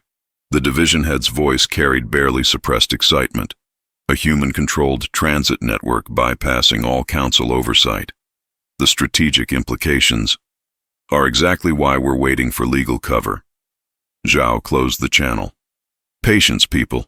Elias is buying us more than time. He's buying us precedent. Back in the council chamber, Elias continued his chronicle with the steady rhythm of a machine that had forgotten how to stop. He spoke of scientific research that was really stellar demolition, of unintended consequences that were really calculated destruction, of maintenance fees that were really imperial taxation. Every word was chosen, every pause deliberate, every sentence designed to normalize the abnormal until the council forgot what normal had looked like. Vex listened with the expression of someone watching their civilization's laws being rewritten in real time by the very person being tried under them. He'd stopped trying to interrupt, stopped trying to object. Every procedural tool he reached for turned into another weapon in Elias's hands. Every attempt to speed the process only gave the human more ammunition for delay. Continue your chronicle, Ambassador. Vex's voice was barely audible now. Tell us what other gifts humanity has accidentally bestowed upon the galaxy. As you wish, High Arbiter. Elias allowed himself a small smile. The wormhole incident established a precedent for scientific accidents with strategic value. Shall I move on to the Vega radiation experiment or the Sirius atmospheric malfunction? Same pattern, High Arbiter, humanity advancing science whether the old powers like the results or not. The words landed like stones in still water, ripples spreading outward through the gallery, because everyone understood now. The human wasn't confessing, he was threatening. Each alleged crime was really a demonstration of capability. Each defense was really a promise. We did this by accident. Imagine what we could do on purpose. The clock ticked forward. 34 hours and 3 minutes until the full cycle completed, until everything became legally irreversible, until the council had to choose between admitting their laws were worthless or accepting that humanity had conquered 47 systems simply by following those laws more precisely than anyone thought possible. Elias kept talking. The trap kept tightening, and somewhere in the depths of space, stars burned on, unaware that some of them had already been marked for very profitable accidents. Hour 15 and 41 minutes. The chamber had crossed some invisible threshold into a realm where normal human endurance shouldn't be possible. Elias Chen stood at the defendant's circle. no longer swaying but locked into a kind of standing meditation where pain and exhaustion existed in some distant country his mind had closed the borders to. His legs were abstract concepts. His spine was a theoretical construct. His consciousness floated somewhere above his body, tethered by nothing more than willpower and the mathematical certainty that 31 hours and 19 minutes remained until victory. High Arbiter Vex had stopped resembling a living creature and had started to look like a monument to institutional failure. His carapace plates hung at angles that suggested structural collapse was imminent. His primary eyes tracked Elias with the mechanical precision of surveillance equipment that had long since stopped being connected to a functioning mind. His secondary eyes were closed entirely. He'd given up. But he couldn't stop. The procedure demanded continuation. So he continued, a biological automaton processing testimony, until the universe ended, or the full cycle completed, whichever came first. The gallery had thinned again as exhaustion claimed even the most dedicated observers. But it had also gained new arrivals. Word had spread across multiple star systems now. The human filibuster. The procedural hostage crisis. The trial that wouldn't end. Ships were altering course to reach the station. Delegates were arriving from systems that had no stake in the proceedings but wanted to witness history, or catastrophe. Sometimes those were the same thing. Ambassador Chen. Vex's voice sounded like it was being transmitted from the bottom of an ocean through damaged equipment. We proceed to charge 23. Illegal settlement in neutral zones. Specifically, the establishment of permanent human colonies in 17 systems designated as buffer territories between competing galactic powers. Elias nodded, the motion taking more effort than it should. The neutral zone settlements, High Arbiter. Those were refugee overflow camps. Temporary shelters for populations we couldn't immediately place in authorized settlement areas. Vex produced holographic survey data. The images showed sprawling cities with populations in the hundreds of thousands. Permanent infrastructure, schools, hospitals, agricultural complexes, manufacturing centers. His mandibles clicked with the last remnants of bitter irony. These are not temporary camps, Ambassador. These are colonial cities. They were temporary when we established them. High Arbiter. Elias pulled up settlement records. Initial population, 43,000 refugees. Initial structures. Prefabricated emergency shelters designed for 6-month maximum occupancy. We intended to relocate them once permanent housing could be arranged through proper council channels. That was 8 years ago, Ambassador. Vex gestured at the population data. Current population, 470,000 across 17 colonies. Current infrastructure includes 3 universities, 12 industrial complexes, and 73 schools teaching human history and culture to a second generation born on those worlds. We kept requesting relocation approval, High Arbiter. Elias's voice carried wounded patience. We submitted 742 formal applications for refugee resettlement. The council approved 12. We had nowhere else to put our people. Were we supposed to force families to live in emergency shelters indefinitely while waiting for bureaucratic processes that moved slower than continental drift? You were supposed to wait for authorization, Ambassador, not build cities and present us with facts too established to reverse. We were supposed to let our people die of exposure and starvation while waiting for permission to build shelter. Elias met his gaze. Because that's what you're describing, High Arbiter. That's what would have happened if we'd followed the exact letter of council procedure. Thousands would have died. Children would have grown up without education. Families would have been destroyed. All to preserve the sanctity of bureaucratic process. The chamber murmured uncomfortably. It was a good argument. Morally compelling. Emotionally powerful. Built on a foundation of complete fabrication. The truth, as always, was different. 18 months after Earth's fall, Colonial Administrator Elena Vasquez had stood on a windswept plain on a world they'd designated Settlement 47, watching construction drones lay the foundations for what the official records called an emergency refugee camp. Her deputy, Michael Torres, stood beside her reviewing architectural plans that looked nothing like temporary structures. Elena, these are permanent foundations.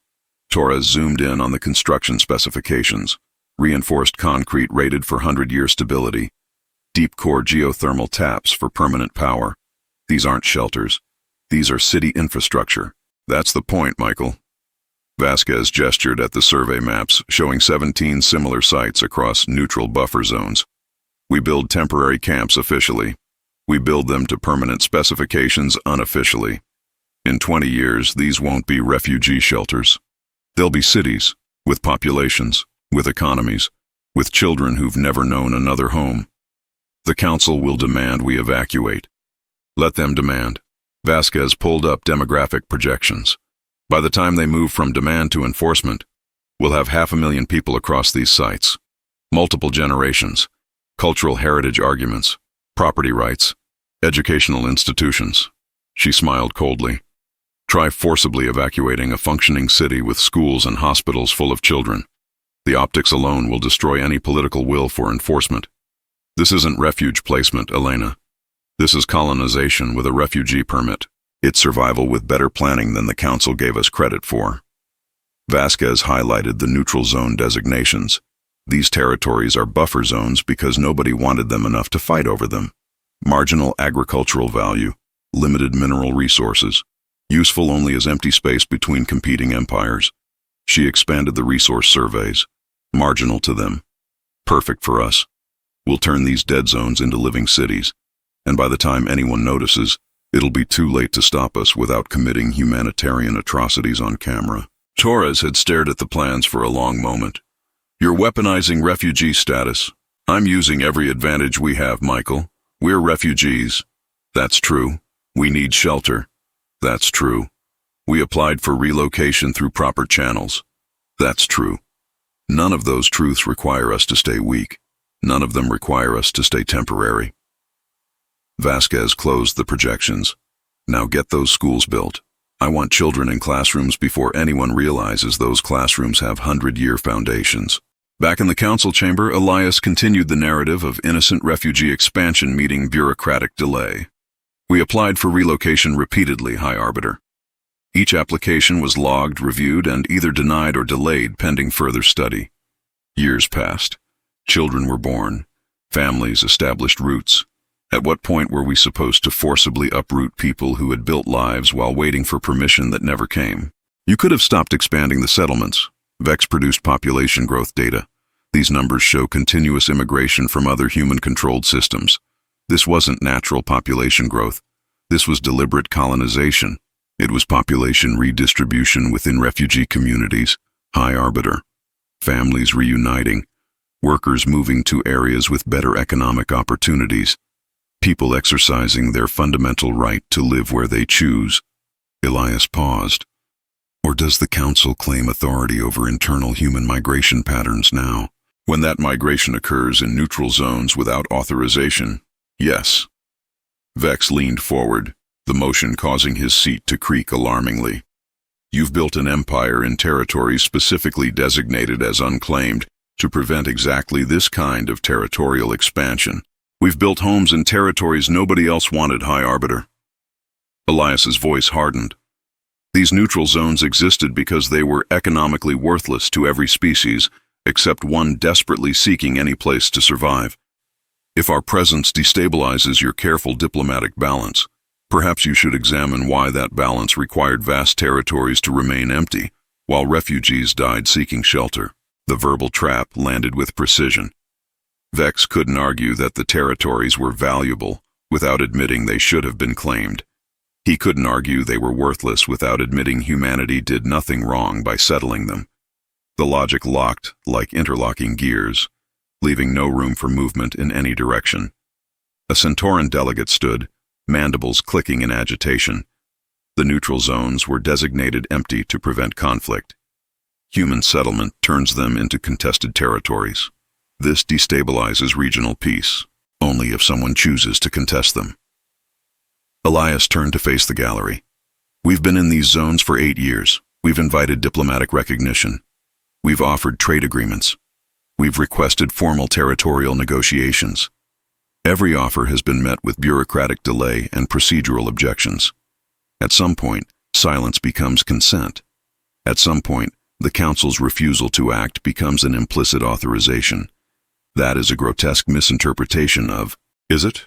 Elias pressed the advantage. Galactic Precedent Case 4429. The Vryn expansion into the Coreward territories. The Council failed to object for 12 standard years. When they finally moved to enforce boundary claims, the legal arbiters ruled that extended silence constituted implicit acceptance. Our settlements are 8 years old. Our applications have been pending for 6 years. How long must we wait before bureaucratic silence becomes legal permission? The Centauran delegate sat down, translator clicking in frustrated defeat. The clock marked hour 16 and 3 minutes. In the command center, 12 light-years away, Admiral Zhao reviewed settlement reports from the neutral zone colonies. Population growth exceeded projections. Economic output was climbing steadily. 3 of the settlements had just requested military garrison assignments, citing security concerns that were really requests to formalize human military presence in territories they legally didn't control. Zhao opened a channel to her Colonial Affairs Division. Status on the cultural heritage documentation? The response came through immediately. Complete, Admiral. We have comprehensive records of human settlement history, architectural development, educational systems, and local governance structures. Multiple generations documented. Cultural traditions established. Everything needed for heritage protection arguments under Galactic Preservation Acts. Excellent. Zhao smiled. The beautiful thing about refugee settlements was that they came with built-in moral shields. You couldn't dismantle them without looking like monsters. You couldn't challenge their legitimacy without attacking the children who'd been born there. You couldn't enforce evacuation without creating the humanitarian crisis you claimed to be preventing. By the time the Council realized the temporary camps were permanent cities, those cities had children graduating from universities, families celebrating local festivals, and communities with cultural identities distinct from their refugee origins. And you couldn't reverse that without committing cultural genocide, which the Council's own laws forbade. Humanity had learned another valuable lesson. The best way to conquer territory wasn't to invade it. It was to be invited in as refugees, then simply never leave. Stay long enough and you became indigenous. Build schools and suddenly evacuation became cultural destruction. Plant gardens and you created heritage sites. Time itself became the weapon. All you had to do was endure. Back in the Council chamber, Elias continued his testimony with the relentless precision of a machine designed for exactly one purpose. He spoke of refugee camps that became towns, towns that became cities, cities that became cultural centers. Every transformation framed as natural evolution rather than calculated expansion. Every milestone presented as reactive necessity rather than proactive strategy. Vex listened with the expression of someone watching sand slip through their fingers while being told it was rain. He understood now. Every accusation he leveled gave Elias another opportunity to reframe Conquest as survival. Every charge provided another platform to argue that the Council's own delays had created the violations they were prosecuting. Continue, Ambassador. Vex's voice was barely audible.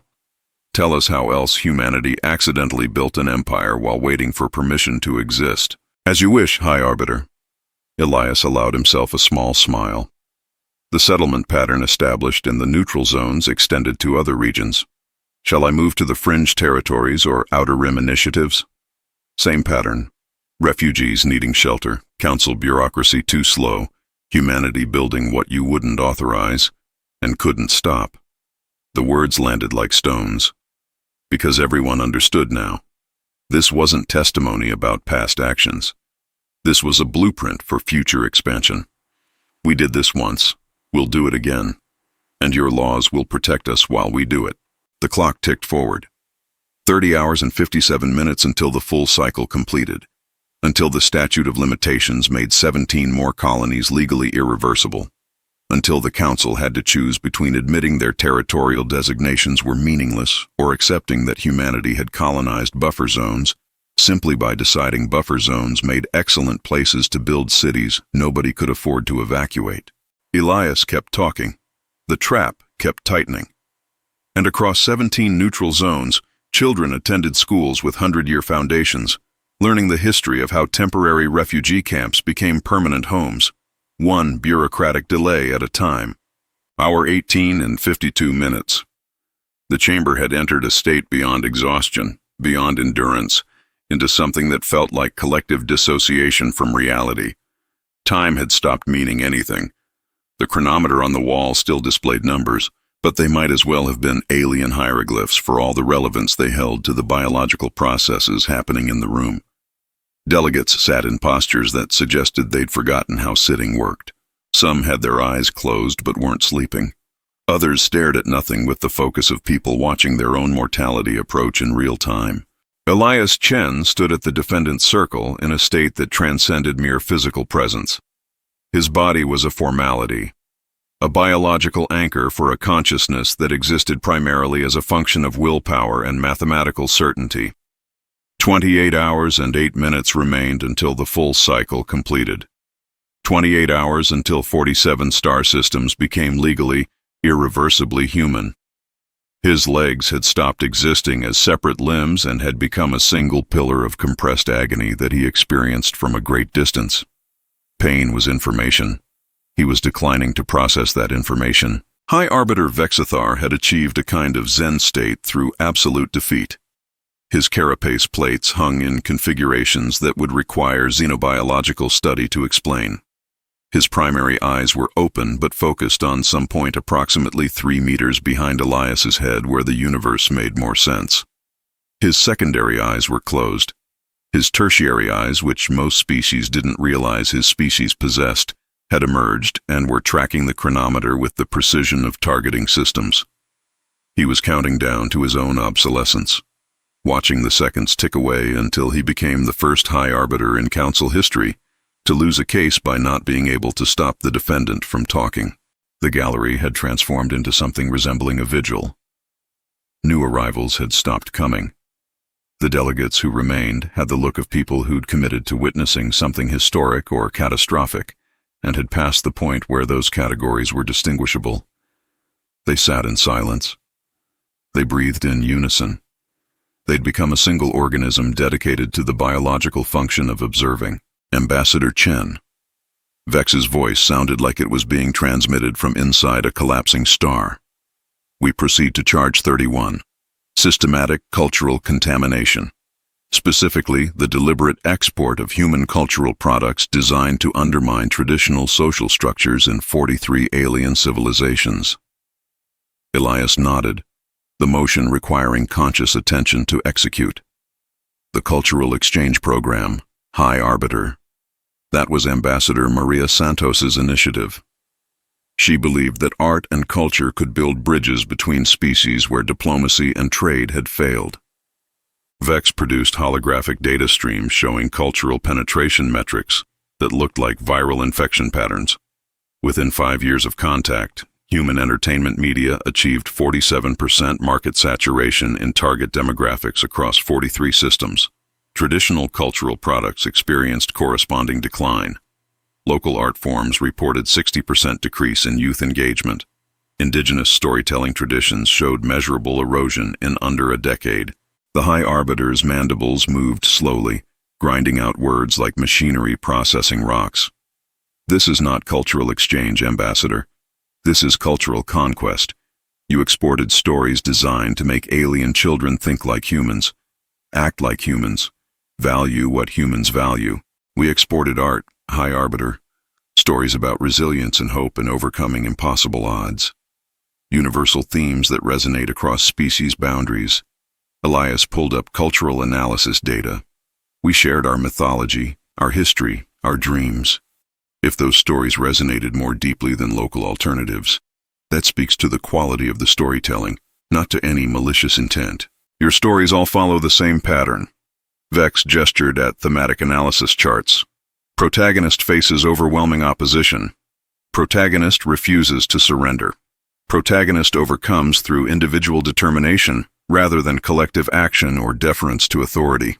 Your cultural exports are propaganda for your species' worldview. Our cultural exports are reflections of our lived experience, High Arbiter. Elias's voice carried wounded dignity. We are a species that survived planetary extinction through individual determination and refusal to surrender. Those stories aren't propaganda. They're our history. If other species find them inspiring, perhaps that reveals something universal about the drive to survive. They find them corrosive.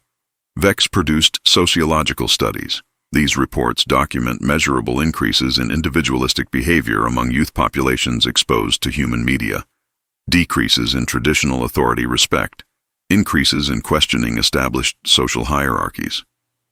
Your stories don't inspire, Ambassador. They destabilize. They encourage independent thought, High Arbiter. Elias met his gaze. If traditional social structures can't withstand exposure to alternative perspectives, perhaps those structures were already failing. The chamber remained silent. The argument was elegant, dangerous, built on the foundation that ideas were neutral and markets were fair. Both premises were lies. The truth, as always, was different. 2 years after Earth's fall, cultural strategist Maria Santos had stood in a media production facility aboard the UNS Narrative, watching test audiences respond to human entertainment content that had been carefully modified for alien psychological profiles. Her team of xenopsychologists and narrative designers surrounded her, monitoring neural response patterns in real time. The Centauran youth demographic shows 42% increase in dopamine response to underdog victory narratives compared to their traditional collective achievement stories. Santos highlighted specific plot points. They're wired for hierarchy and group harmony. Our individual triumph stories hit their reward centers like drugs. Her deputy, Dr. James Kim, pulled up the long-term projection models. Maria, this isn't cultural exchange. This is cultural warfare. We're engineering stories designed to exploit species-specific psychological vulnerabilities. We're creating content that resonates, James. Santos zoomed in on the neural mapping data. Every species has narrative preferences shaped by evolutionary pressures. The Centaurans evolved in hive-adjacent social structures. Their traditional stories reinforce collective identity and authority deference. She gestured at the response patterns, but their individual brains still have reward pathways for personal achievement. Those pathways exist but get suppressed by social conditioning. Our stories activate the suppressed pathways, so we're bypassing their cultural immune systems. We're offering alternatives to cultural programming that may not serve their best interests anymore. Santos pulled up demographic data. Centauran youth suicide rates have increased 40% over the last generation. Their rigid social hierarchies create immense pressure. Their traditional stories offer no models for individual fulfillment outside collective roles. She highlighted correlation data. Systems that adopted human media show measurable decreases in youth depression and increases in innovation metrics. Kim had stared at the data for a long moment. We're helping them by destroying their cultural cohesion. We're helping them by showing them they have choices, James. That authority isn't absolute. That individual lives matter. That you can question the system without betraying your species. Santos closed the neural mapping displays. If their cultures can't adapt to incorporate those ideas, they weren't going to survive contact with galactic civilization anyway. We're just accelerating the inevitable. And if the acceleration destabilizes their governments, breaks their social contracts, then they'll build new ones, better ones, or they won't. And we'll have 43 new markets full of populations that think like humans, buy like humans, and vote like humans when it comes to interstellar policy. Santos had smiled coldly. Either way, humanity wins. What about the Cultural Preservation Acts? What about them? Santos had pulled up the legal framework. Those acts protect cultures from forced assimilation. We're not forcing anything. We're offering entertainment. If aliens choose to consume our media instead of their traditional culture, that's a free market decision. She'd highlighted the distribution models. We price everything competitively. We make it available through their existing channels. We don't suppress local alternatives. We're just better at storytelling than species who've never faced extinction. Back in the council chamber, Elias continued the sanitized narrative. Ambassador Santos believed deeply in the power of art to transcend species boundaries, High Arbiter. The Cultural Exchange Program was designed to share humanity's creative achievements with species who might benefit from exposure to our perspectives. Benefit. Vex's voice carried the weight of civilizations watching their children forget their own languages. 43 civilizations report measurable cultural erosion, traditional art forms dying, indigenous languages declining, youth populations increasingly disconnected from their heritage. And you call this benefit? I call it evolution. High Arbiter. Elias gestured at the cultural data. Cultures that can't adapt to new information don't deserve protection from change. They deserve assistance with transition. We've offered cultural preservation grants, translation services, educational programs designed to help traditional artists reach modern audiences. If those offers have been refused or underutilized, that's not human aggression, that's cultural selection. You're describing cultural genocide and calling it natural selection. I'm describing cultural competition and calling it reality. Elias's voice hardened. The Council can't protect cultures from change any more than it can protect stars from burning out. Ideas compete, stories compete, worldviews compete. The ones that resonate survive. The ones that fail to adapt become museum exhibits. That's not cruelty, High Arbiter. That's history.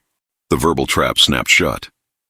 Vex couldn't argue that alien cultures deserved protection without admitting they were too weak to survive contact. He couldn't argue they were strong without admitting humanity hadn't actually damaged them. The logic locked perfectly. A Vexillian delegate stood, their color shifting through patterns that might have been distress or might have been rage. Our children watch human stories and question traditions that have sustained our species for millennia.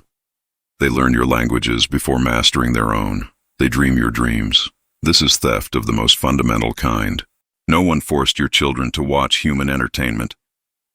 Elias turned to face them. No one mandated human language education. No one required consumption of human cultural products. Every choice was voluntary. Every exposure was consensual. If your children prefer our stories to yours, perhaps you should examine why your stories no longer serve them. The Vexillian delegate sat down, their color fading to something that might have been defeat or might have been comprehension, because the argument was airtight. You couldn't ban ideas without proving those ideas were dangerous.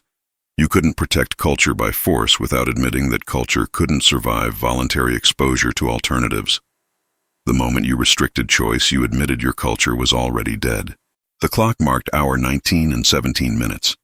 In the command center 12 light-years away, Admiral Zhao reviewed cultural penetration reports. 43 civilizations, 62% average youth demographic saturation, projected full cultural integration within 2 generations. 3 systems had already requested membership in human cultural preservation programs, effectively admitting their traditional cultures required human assistance to survive. Zhao opened a channel to her Cultural Operations Division. Status on the secondary wave initiatives. The response came through immediately. Phase 2 content ready for deployment, Admiral. Targeted psychological profiling complete on 17 additional species. Entertainment products optimized for maximum cultural resonance with minimal adaptation resistance. Excellent. Zhao smiled. The beautiful thing about cultural conquest was that the victims paid for it. They bought the entertainment. They consumed the media. They taught their children the languages. By the time they realized their culture was being replaced, their children were already fluent in humanity's worldview and couldn't imagine why they'd want to go back. Proceed with Phase 2 deployment. Zhao closed the channel. Make sure the content feels organic. Local production where possible. Licensed adaptations. We want them to think they're choosing to evolve. Not that we're engineering their cultural replacement. Back in the council chamber, Elias continued his testimony with the relentless precision of a mechanism designed to run until the universe ended or the statute of limitations expired, whichever came first. He spoke of cultural exchange that was really cultural warfare, of artistic sharing that was really psychological engineering, of entertainment that was really indoctrination designed to feel like choice. Every word was wrapped in the language of freedom and voluntary participation. Every defense rested on the principle that ideas should compete in free markets. Every justification ignored the reality that markets were never free and competition was never fair when one side had spent 6 months designing narrative weapons while the other side didn't know a war had started. Vex listened with the expression of someone watching their civilization's children forget the songs their ancestors sang. He understood now. The human wasn't just conquering territory and economics.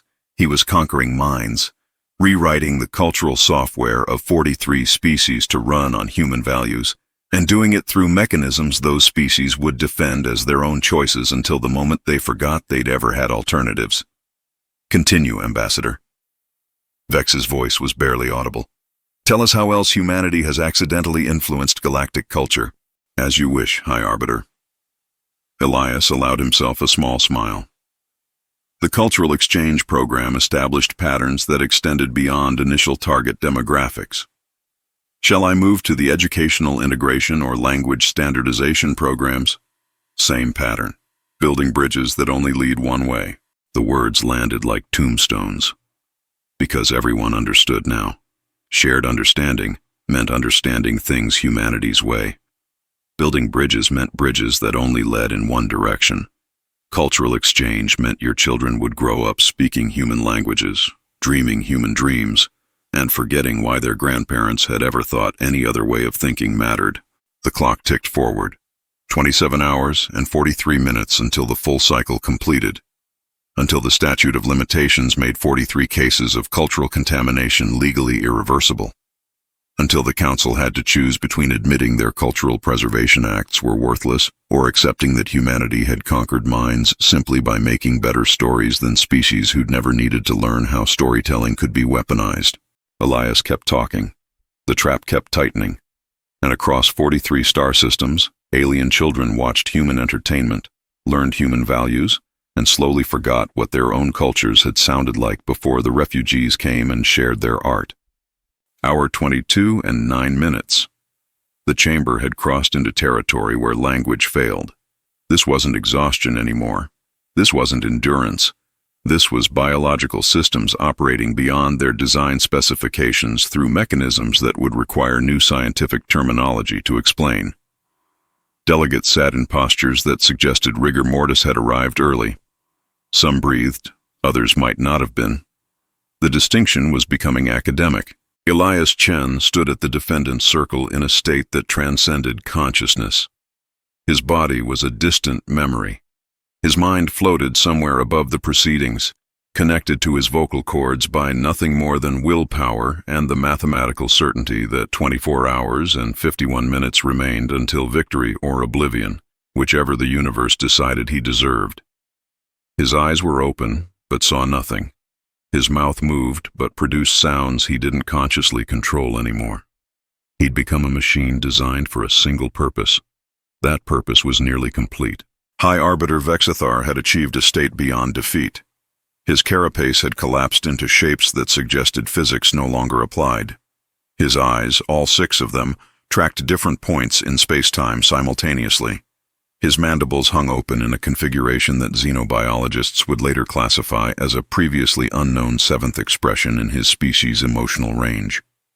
Roughly translated, I am watching my civilization end, and I understand why it must. The gallery had become a tableau of institutional trauma. Delegates weren't watching anymore. They were bearing witness. There was a difference. Watching implied agency. Witness implied only the biological necessity of having been present when something happened that changed how reality worked. Ambassador Chen. Vex's voice sounded like it was being transmitted from inside a collapsing civilization. We proceed to charge 41, the final charge.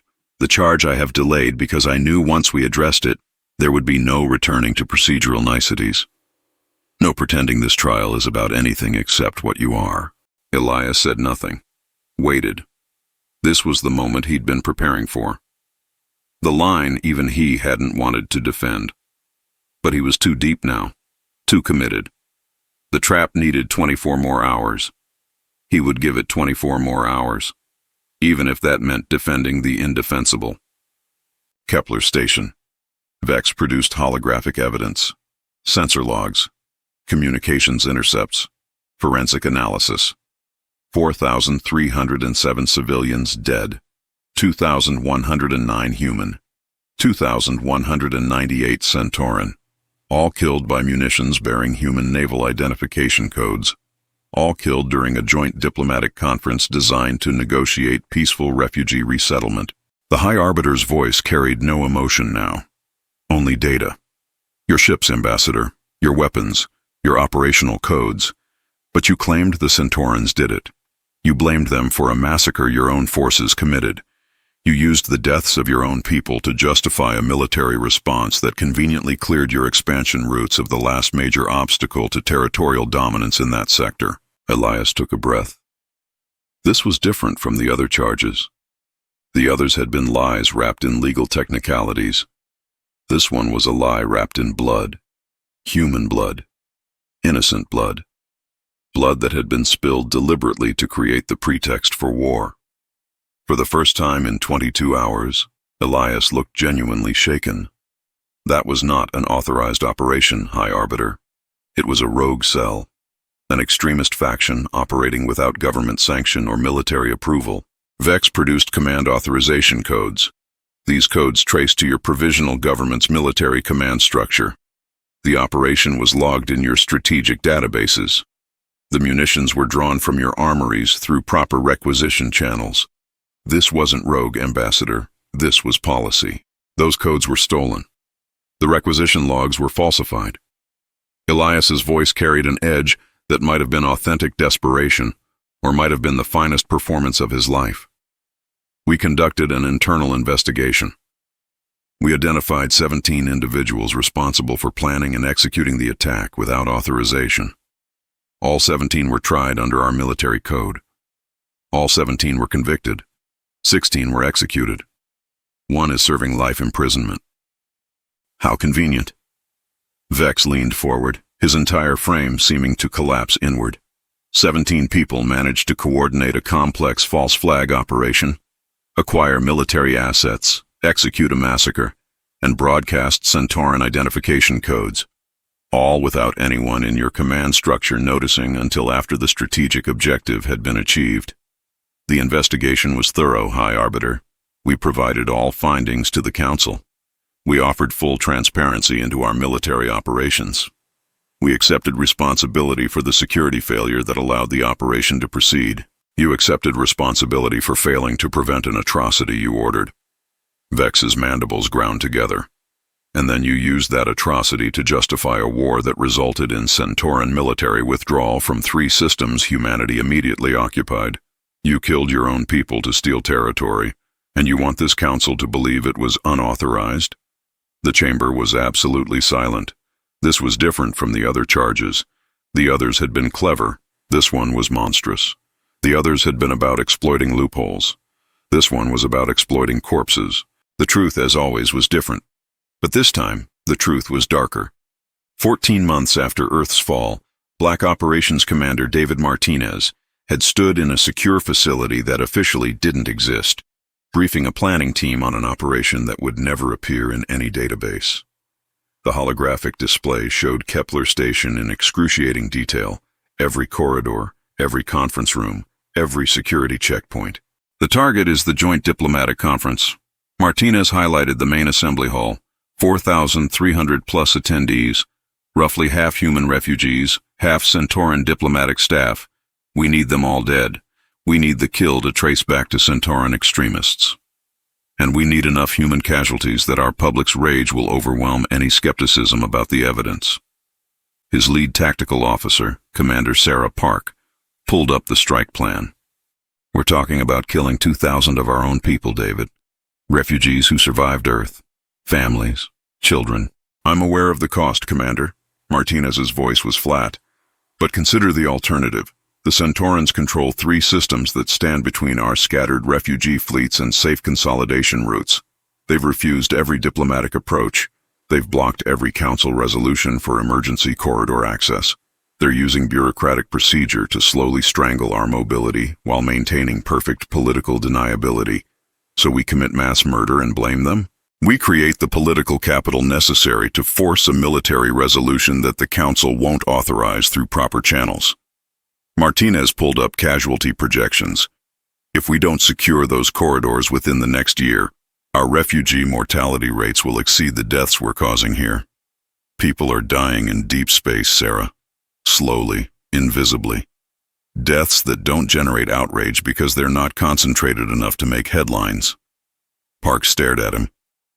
You're saying we have to murder 4,000 people to save more people later? I'm saying we have to choose which deaths we're responsible for.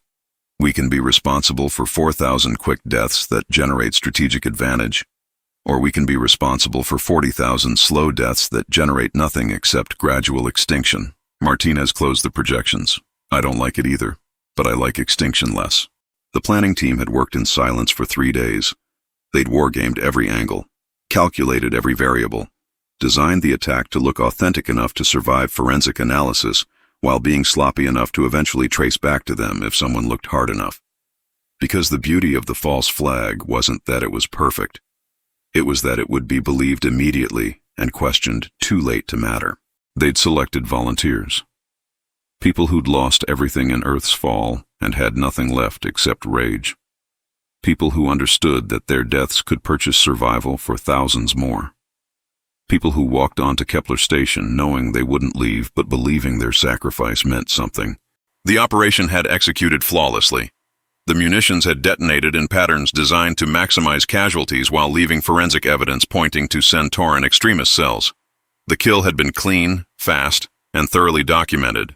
By the time the investigation traced the codes back to human sources, the war was over and the territorial objectives were secured.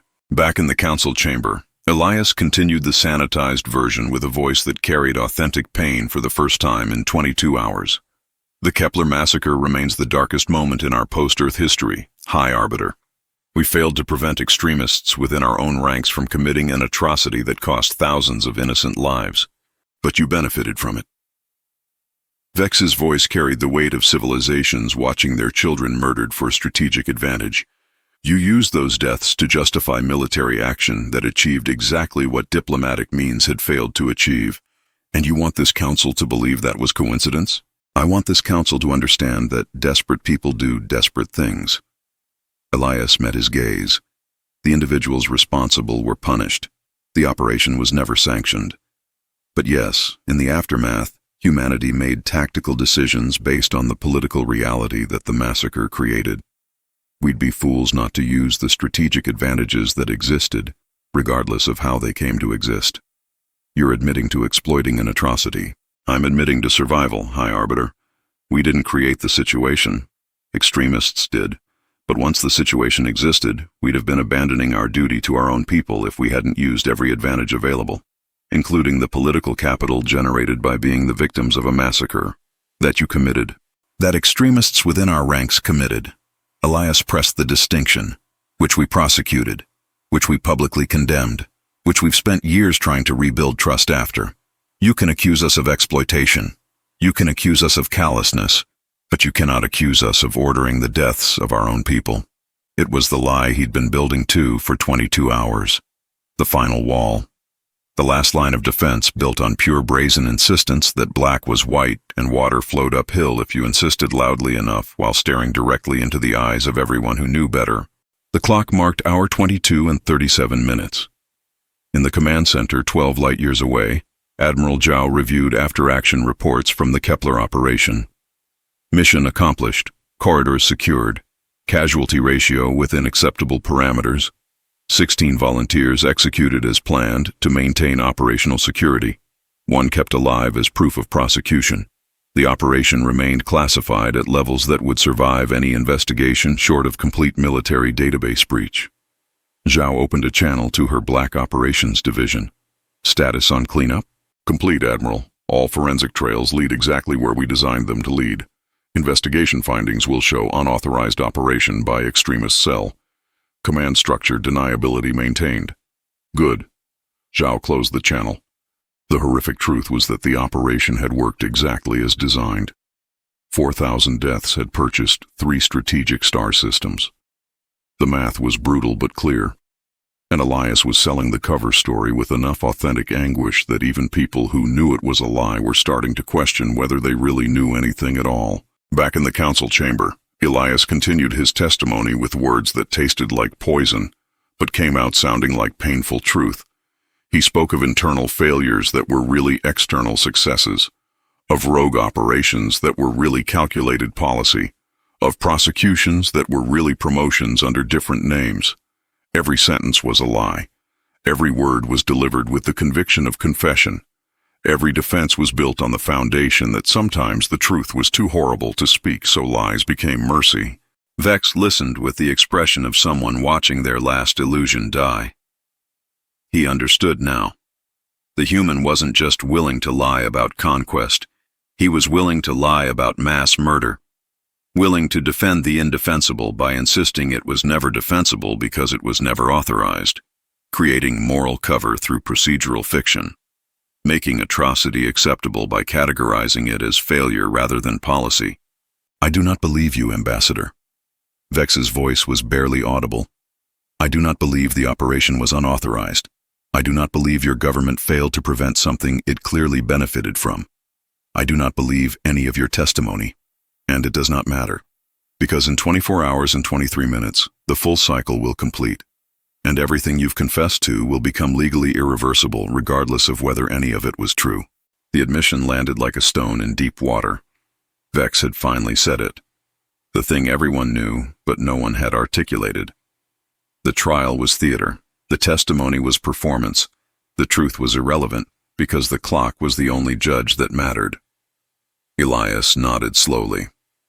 Then I suppose, High Arbiter, the only question remaining is whether you continue this testimony for 24 more hours, or whether you declare a verdict now and accept whatever procedural consequences follow from invalidating the Chronicle before its completion. The trap snapped shut one final time. Vex could continue listening to lies for 24 more hours and lose, or he could stop the testimony now and lose faster. The only choice was which defeat hurt less. Continue, Ambassador. Vex's voice carried absolute resignation. Complete your Chronicle. I will bear witness to whatever horrors you choose to reframe as heroism. Thank you, High Arbiter.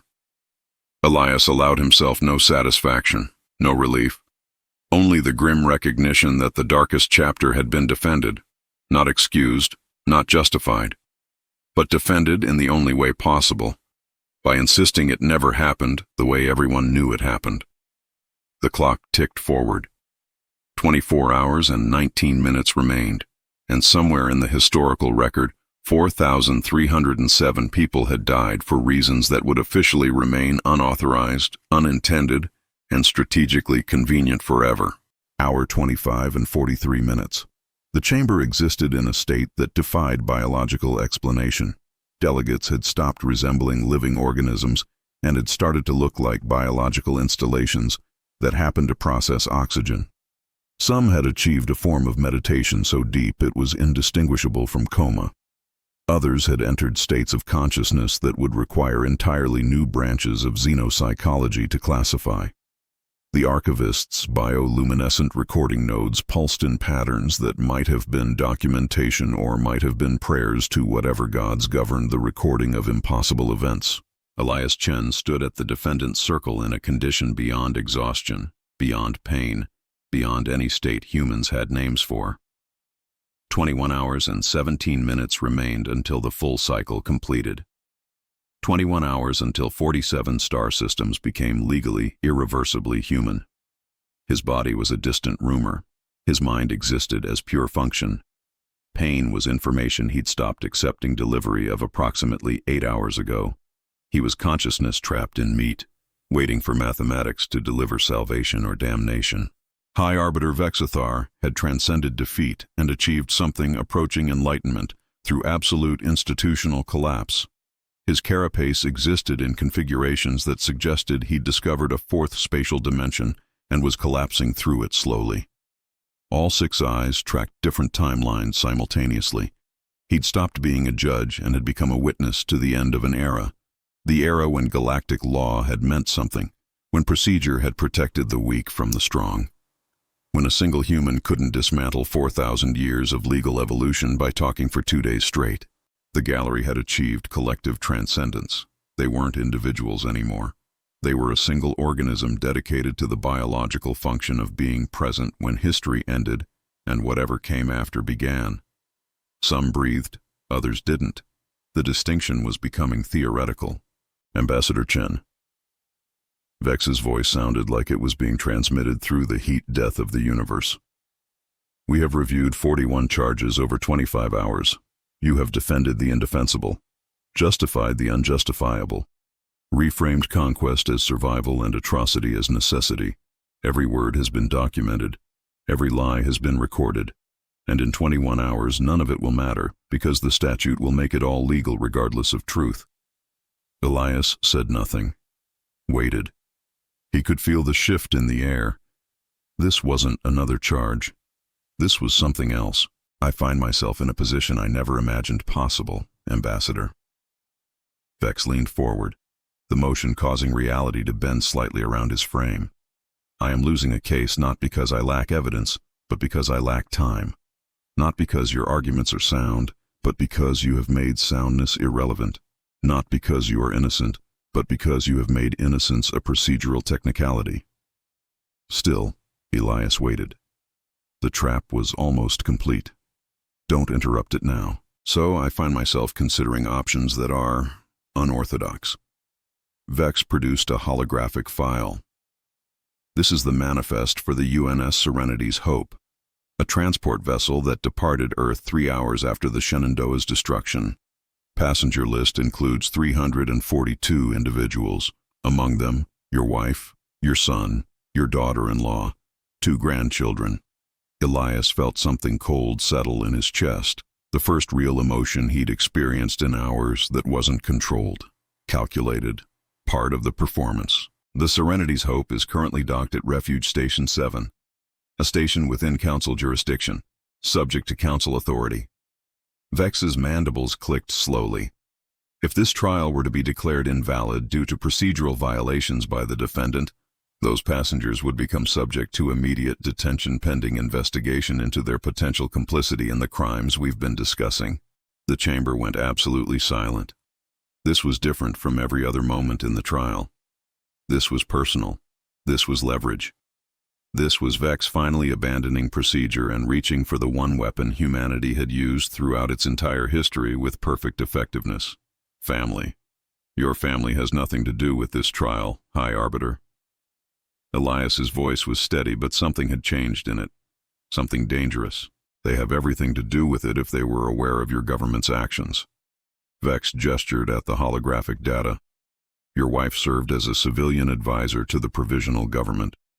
Your son worked in the logistics division that coordinated refugee settlement. If you've lied to this council about the unauthorized nature of any operation, they may have been complicit, which would make them accessories to war crimes. You're threatening my family to force a confession. Elias's voice had gone very quiet, very cold. I'm informing you of legal consequences that would follow from a mistrial. Vex met his gaze. If you were to confess that any of your testimony was deliberately false, if you were to admit to perjury before this council, we would have grounds to invalidate the proceedings. Start over with proper procedures, which would include thorough investigation of all individuals potentially involved in coordination of unauthorized military operations.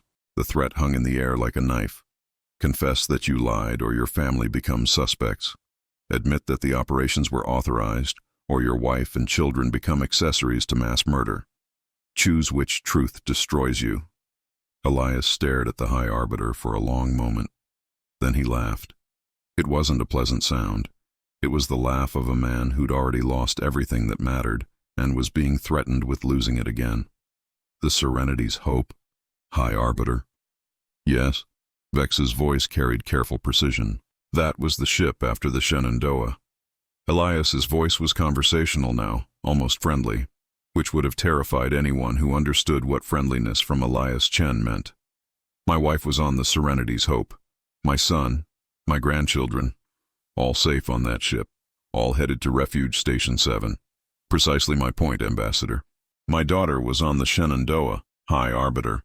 Elias's smile was terrible to witness. Maya Chen, 7 years old. She liked drawing pictures of stars. She wanted to be an astronaut when she grew up. She was on the Shenandoah when its thruster array failed at 40,000 meters. She burned up in Earth's atmosphere along with 3,000 other people I couldn't save. The chamber had stopped breathing. Even the atmospheric systems seemed to have paused. So when you threaten my family, High Arbiter, you're threatening people I've already spent 6 years failing to protect. When you suggest investigating them for complicity in operations designed to save our species, you're threatening people who've already paid prices you can't imagine for the privilege of still being alive. Elias's voice never rose above conversational volume, but it carried the weight of civilizations. And when you imply that I might confess to spare them consequences, you're operating under the assumption that I'm someone who has something left to lose. He paused. Let the words breathe. I lost everything that mattered on a ship called the Shenandoah, High Arbiter. My wife survived. My son survived. My grandchildren survived. And I'm grateful for that. But grateful isn't the same as leverageable. You can't threaten a dead man's ghosts. You can't take hostages from someone who's already buried his heart. The silence in the chamber was absolute. Total. The kind of silence that exists when everyone realizes they're witnessing something they'll never forget and will never be able to adequately explain to anyone who wasn't there. Vex's mandibles hung open. He'd reached for the weapon that worked on everyone: family, love, fear of loss. And he'd discovered that the human standing before him had already experienced loss so total that threats became meaningless. You can't threaten someone with drowning who's already at the bottom of the ocean. Your daughter. Vex's voice was barely audible. I did not know. Her name isn't on any manifest because manifest records burned up with her. Elias's voice was flat. Empty. She's a statistic in a casualty report. One of 3,000 souls who didn't make it off Earth.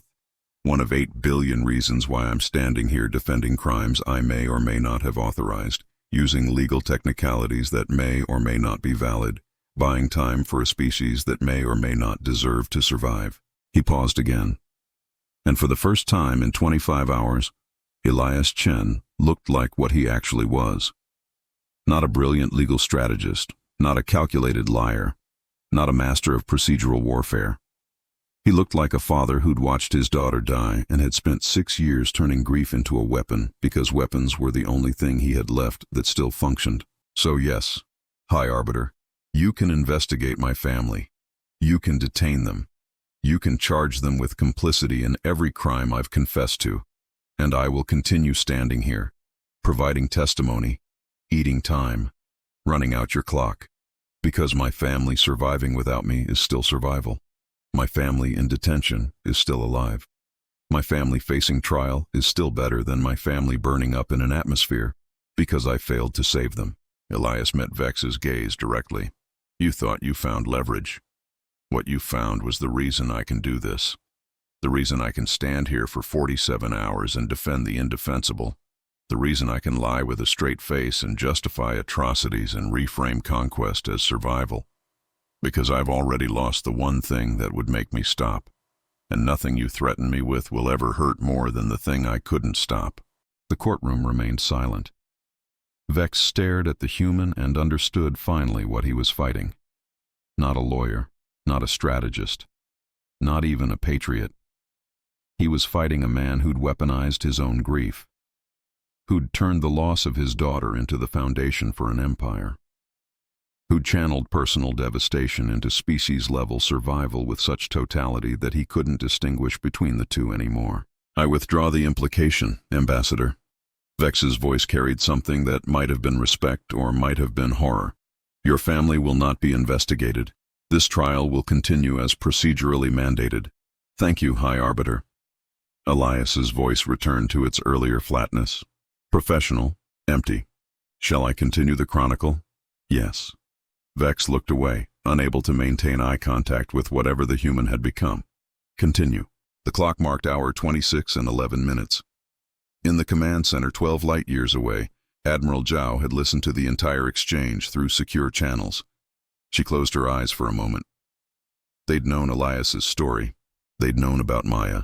They'd chosen him for this mission precisely because he was the one person who couldn't be leveraged, who couldn't be threatened, who'd already died inside and just hadn't stopped moving yet. It was cruel. It was necessary. It was the kind of calculated decision that kept species alive and destroyed the people who made them. Zhao opened a channel to her command staff. Elias just bought us another 21 hours. Make sure we use them. Make sure his daughter's death counts for something. The responses came back in silence. Because what do you say to that? What words exist for the reality that empires are built on grief and the best weapons are people who've already lost everything? Back in the council chamber, Elias continued his testimony with the same mechanical precision he'd maintained for 26 hours. But something had changed. The delegates could see it now, could understand what they were witnessing. Not a trial, not testimony, not even a legal strategy. They were watching a man use the death of his daughter as the foundation for conquering 47 star systems. They were watching grief weaponized at a scale that made conventional warfare look merciful. They were watching the survivor's paradox made flesh. Someone who'd crossed every moral line because the line that mattered most had already been crossed for him when a ship called the Shenandoah entered Earth's atmosphere at the wrong angle. The High Arbiter sat in defeated silence.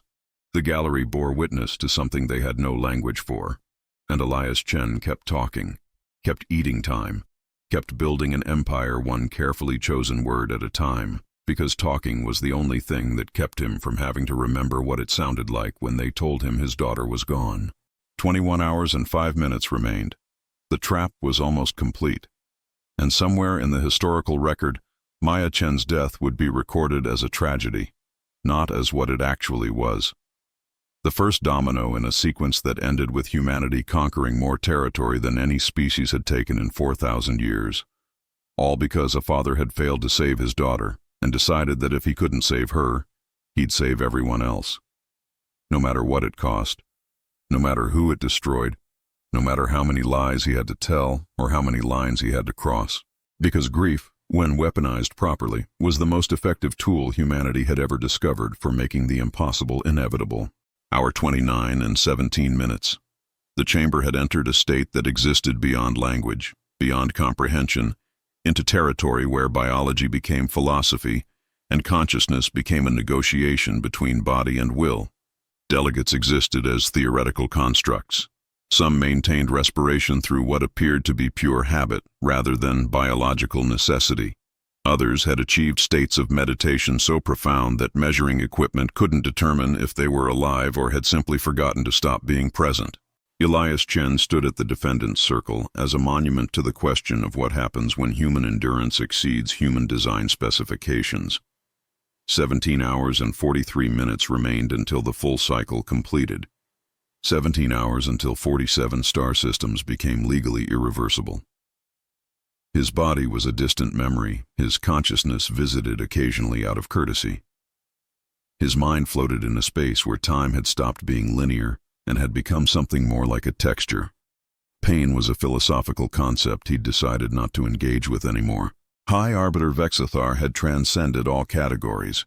His carapace had collapsed into shapes that suggested he'd discovered a fourth spatial dimension and was slowly folding through it. All 6 eyes tracked different probability streams simultaneously, watching futures where this trial ended, and futures where it continued until the heat death of the universe, and futures where the distinction between those outcomes had stopped mattering. He'd passed through defeat, through despair, through acceptance, and had arrived at a state that might have been enlightenment or might have been complete systems failure. The gallery had achieved collective transcendence through sustained witness. They were no longer individuals. They were a distributed consciousness dedicated to the function of documentation. History was happening. They were the biological recording equipment. That was sufficient purpose for existence. A junior aide entered the chamber. The movement was so unexpected, so unprecedented after 29 hours of static positioning, that it registered like an explosion. The aide approached Vex's bench, handed him a data tablet. The exchange took 3 seconds. Those 3 seconds contained more kinetic energy than the previous 6 hours combined. Vex read the tablet. His mandibles stopped moving. His eyes stopped tracking alternate futures and focused on a single, horrifying present. His carapace plates shifted into a configuration that xenobiologists would later classify as profound institutional betrayal. The chamber waited. Something had changed. Everyone could feel it. We will recess for emergency council consultation. Vex's voice carried forced authority over existential despair. Objection. Elias's response was automatic, procedural. He could object in his sleep now, probably was objecting in his sleep. Truth-seeking protocol prohibits I am aware of the protocol, Ambassador. Vex's voice cracked slightly. This recess is not for deliberation on your testimony. This recess is to address a development that has occurred outside this chamber. A development that fundamentally alters the political context of these proceedings. Political context is not grounds for interruption under the Chronicle Clause. Elias pressed the advantage automatically. Any recess constitutes narrative disruption and 4 council member states have just signed non-aggression pacts with humanity. Vex's voice was flat. Dead. During this trial, while you've been providing testimony, 4 members of this council have negotiated separate treaties with your provisional government. Treaties that include mutual defense clauses, trade agreements, and territorial recognition of human settlements currently under dispute in these proceedings. The chamber erupted, not in the gradual murmuring way it had erupted before. This was immediate, total. Delegates who hadn't moved in hours were on their feet. Translator devices created a cacophony that sounded like civilization collapsing in 17 languages simultaneously. The archivist's recording nodes pulsed in patterns that might have been documentation or might have been screaming. Which 4? Someone shouted from the gallery. Their translator struggled with the volume. The Vexillian Confederacy, the Altair Republic, the Kepler Assembly, and the Centauran Diplomatic Sphere. Vex read from the tablet like he was reading an obituary. All 4 have signed comprehensive agreements with humanity. All 4 have agreed to abstain from enforcement actions against human settlements in disputed territories. All 4 have committed to recognition of human territorial claims pending final legal resolution. A Centauran delegate was standing, mandibles clicking in rapid distress. We would never. The Centaurans would never negotiate with. Check your secure channels, delegate. Vex's voice carried terrible certainty. Your government signed the treaty 4 hours ago. You'll find the notification in your priority queue. They simply didn't inform you before completing the agreement. The Centauran delegate pulled up a secure datapad, went very still, sat down slowly. Their mandibles stopped clicking. They'd just discovered their government had negotiated a separate peace while they sat in judgment. Had decided that alliance with humanity was preferable to whatever verdict this tribunal might render. This is political sabotage. A Catharan representative stood, their translator voice sharp with betrayal. Humanity has been conducting diplomatic negotiations while on trial for the very actions those negotiations legitimize. This is corruption of the judicial process at the highest level. We've been conducting survival, delegate. Elias's voice cut through the chaos. While this council has spent 29 hours listening to testimony, humanity has spent 29 hours ensuring that whatever verdict you render will have allies, support, recognition. Because we learned a long time ago that justice is a luxury afforded to species with the power to enforce it. You've been running a parallel diplomatic operation during your own trial. Vex's voice carried something beyond anger, beyond horror, something that might have been admiration or might have been the recognition of total defeat. You've been stalling for time, not just to run out the statute of limitations, but to politically isolate this council until any verdict we render becomes unenforceable. The trap snapped shut with audible precision. Because Elias had never been defending against the charges, he'd been buying time for Admiral Zhao's fleet to reach their positions. Time for diplomatic envoys to complete negotiations. Time for humanity to build a political coalition that made council enforcement impossible regardless of legal findings. Every hour of testimony hadn't just been running out a clock. It had been creating space for humanity to fracture the political unity necessary to oppose them. Every lie, every justification, every defense of the indefensible had been a distraction while the real strategy executed in secure channels across 40 systems. 4 council members. Vex stood, his massive frame seeming somehow smaller than it had been. 4 of our own have decided that alliance with a species on trial for systematic territorial violations is preferable to standing with this council in defense of our own laws. He looked directly at Elias. You haven't just conquered territory, Ambassador. You've conquered minds. You've convinced 4 civilizations that their survival requires alignment with a species accused of every crime we've codified. Or perhaps we've convinced them that your laws no longer serve their interests. Elias met his gaze. That the old order is dying.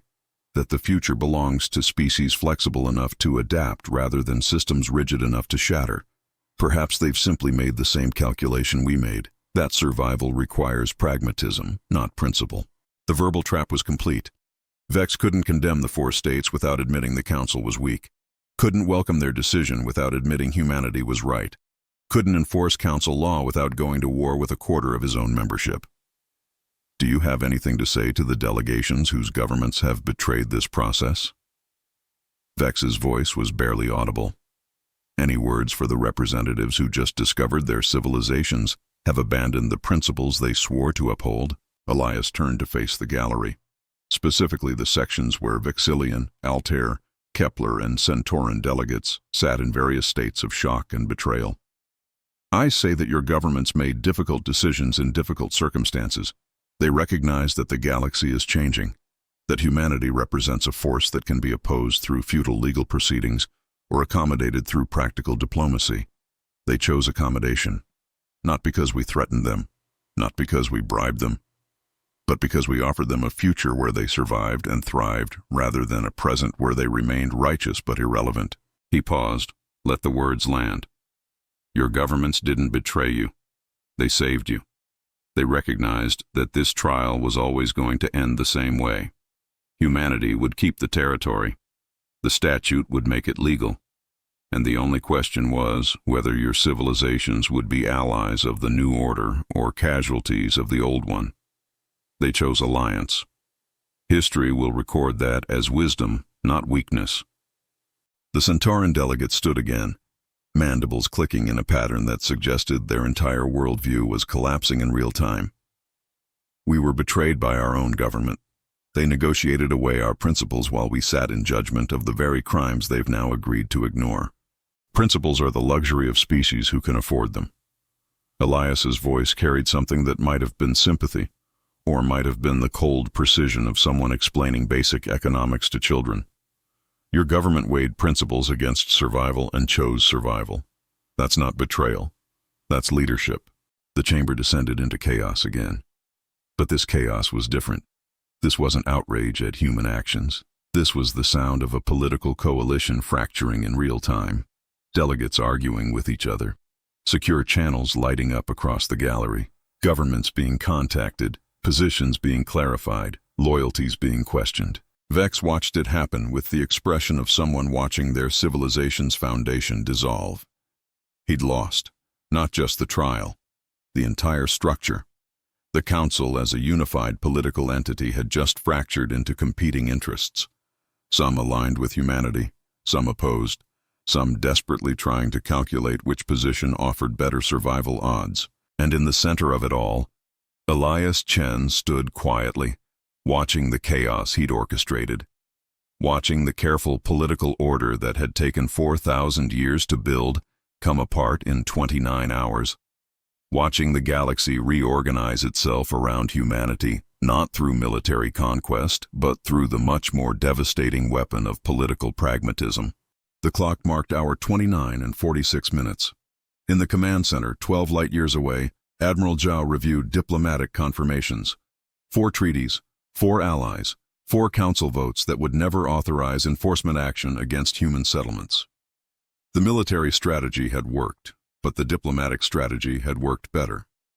Zhao opened a channel to her diplomatic corps. Status on the remaining uncommitted states? The response came through immediately. 12 more states requesting negotiation meetings, Admiral. The 4 public treaties have triggered cascade calculations. They're afraid of being left out. Afraid of being the last ones standing with a council that can't protect them anymore. Begin preliminary discussions. Zhao smiled. Don't offer terms yet. Let them compete for position. Let them understand that alliance with humanity is a privilege we extend, not a desperation we need. The weaker the council looks, the better our negotiating position becomes. Back in the council chamber, Vex struck his gavel repeatedly. The sound echoed through chaos like heartbeats through a dying body. Order. This chamber will come to order. Gradually, over minutes, the chaos subsided. Delegates returned to seats. Secured channels went silent, but the fundamental change remained. Everyone understood now. This wasn't a trial anymore. It was a funeral. For the idea that galactic law meant something. For the belief that procedure protected the weak. For the hope that justice was something more than political calculation. The Council recognizes the political developments outside this chamber. Vex's voice carried absolute exhaustion. However, these developments do not alter the legal proceedings. The charges remain. The testimony continues. Regardless of political fragmentation, this tribunal will render its verdict based on evidence and law. Of course, High Arbiter. Elias's voice was respectful, professional, empty of triumph. Shall I continue the chronicle? Vex stared at him for a long moment. You've won, Ambassador. You know it. I know it. Everyone in this chamber knows it. Why continue the pretense? Because the statute requires 47 hours of legal process, High Arbiter. Elias's smile was small, sad, and because even victories require proper documentation. Even empires need official founding moments. Even conquerors prefer their conquest to be technically legal. Continue your chronicle, Ambassador. Vex sat back in his seat. The motion looked like surrender. Tell us whatever lies you need to tell for the next 17 hours. We'll bear witness, we'll record them, and when the full cycle completes, we'll watch you walk free with 47 systems and know that everything we believed about justice was wrong. Not wrong, High Arbiter. Elias's voice was quiet, just insufficient. Justice is a beautiful ideal, but survival is the only law that matters when your species is dying. You built a system that prioritized order over adaptation. We built a strategy that prioritized survival over order. Your system was elegant. Ours was effective. History will remember which mattered more. The words hung in the air like a tombstone inscription. Because Elias was right. History wouldn't care about the elegance of the legal framework. It would care about who survived, who thrived, who built an empire while their judges debated procedure. 17 hours and 37 minutes remained until the full cycle completed. Until the statute made everything legal. Until 4 council members became humanity's formal allies, and the rest became either future partners or increasingly irrelevant obstacles. Elias kept talking, the clock kept ticking, and in secure channels across 40 systems, governments that had spent the trial condemning humanity started quietly drafting their own treaty proposals, calculating their own survival odds, and wondering if they should join the winners before all the good alliance terms were taken. The Council hadn't just lost a trial. They'd lost the galaxy's faith in the idea that rules mattered more than reality. And that loss was permanent, irreversible, complete. Grief, properly weaponized, was humanity's most devastating tool for turning the impossible into the inevitable. But it turned out political pragmatism ran a close second. Hour 32 and 54 minutes. The chamber existed in a state that philosophers would spend centuries trying to categorize. This wasn't exhaustion. This wasn't endurance. This was consciousness operating beyond the boundaries of what biology had designed it to do, sustained by nothing except the collective will to witness something that would never happen again. Delegates had stopped being separate entities and had become nodes in a distributed awareness dedicated to the singular function of documentation. Some breathed, others existed. The distinction had become academic. Elias Chen stood at the defendant's circle as a monument to the question of what remains when everything human has been stripped away except purpose. 14 hours and 6 minutes remained until the full cycle completed. 14 hours until 47 star systems became legally irreversible. His body was a theoretical construct his consciousness occasionally remembered existed. His mind floated in a space where time moved sideways and pain was a rumor from another dimension. He'd transcended humanity and become pure function, a biological mechanism designed for exactly one task. That task was nearly complete. High Arbiter Vex had achieved a state beyond categorization. His carapace had folded into shapes that suggested he'd slipped into a fourth spatial dimension. His eyes tracked probability streams that converged on a single inevitable point approximately 14 hours in the future. He'd passed through every stage of institutional failure and had arrived at something that might have been enlightenment or might have been the biological equivalent of system reset. He understood everything now, which made it worse. The gallery existed as pure witness. They were history's recording mechanism. That was sufficient purpose. That was sufficient existence. Ambassador Chen. Vex's voice sounded like it was being transmitted through the collapse of a civilization. We have 32 hours of testimony, 4 political defections, multiple charges ranging from territorial violations to systematic cultural warfare to mass murder. I have evidence. I have testimony. I have confessions wrapped in justifications that make the confessions more damning than denial ever could be. Elias waited. This wasn't a question. This was something else. And I have come to understand something that I should have realized 29 hours ago. Vex leaned forward, the motion causing space-time to bend slightly. This trial was never about determining guilt or innocence. It was about consuming time. Every question I asked gave you opportunity to provide answers that 8 minutes. Every charge I presented gave you grounds to invoke procedural protections that prevented interruption. Every piece of evidence I introduced gave you material to reframe in ways that required extensive explanation. Still, Elias waited. Let him say it. I know you're lying, Ambassador. Vex's voice carried absolute certainty and absolute helplessness. I know the operations were authorized. I know the territorial expansion was calculated. I know every accident was deliberate and every tragedy was strategy. And I cannot prove it. Not because I lack evidence, but because every piece of evidence I have was obtained through methods your species would call surveillance. Methods that violate the observation protocols. Methods that make everything I know inadmissible. The chamber went absolutely silent. This was the meta-reveal. The trap beneath the trap. The reason Elias had been so confident for 33 hours. You wanted us to spy on you. Vex's voice was barely audible. You conducted operations in ways that were obviously suspicious, obviously coordinated, obviously intentional, and you did it knowing we'd monitor you, knowing we'd intercept communications, knowing we'd deploy covert observation assets to document what you were doing. Because you knew that the moment we gathered evidence through surveillance, that evidence became inadmissible under our own laws. Elias allowed himself a small smile, the first genuine expression of satisfaction in 33 hours. The observation protocols exist for good reason, High Arbiter, to prevent powerful species from spying on vulnerable ones, to ensure that evidence presented in council proceedings comes from legitimate sources rather than covert intelligence operations, to protect the weak from predatory surveillance by the strong. We were protecting the galaxy from you. You were violating your own laws to gather evidence against us. Elias's voice was calm, professional. And now you face an impossible choice. You can present evidence obtained through illegal surveillance, which would invalidate this entire proceeding and require you to restart the trial from the beginning. Or you can rely on my testimony, which you know is false, but cannot disprove without using evidence you're not permitted to introduce. The trap was perfect, elegant. Vex had evidence of everything.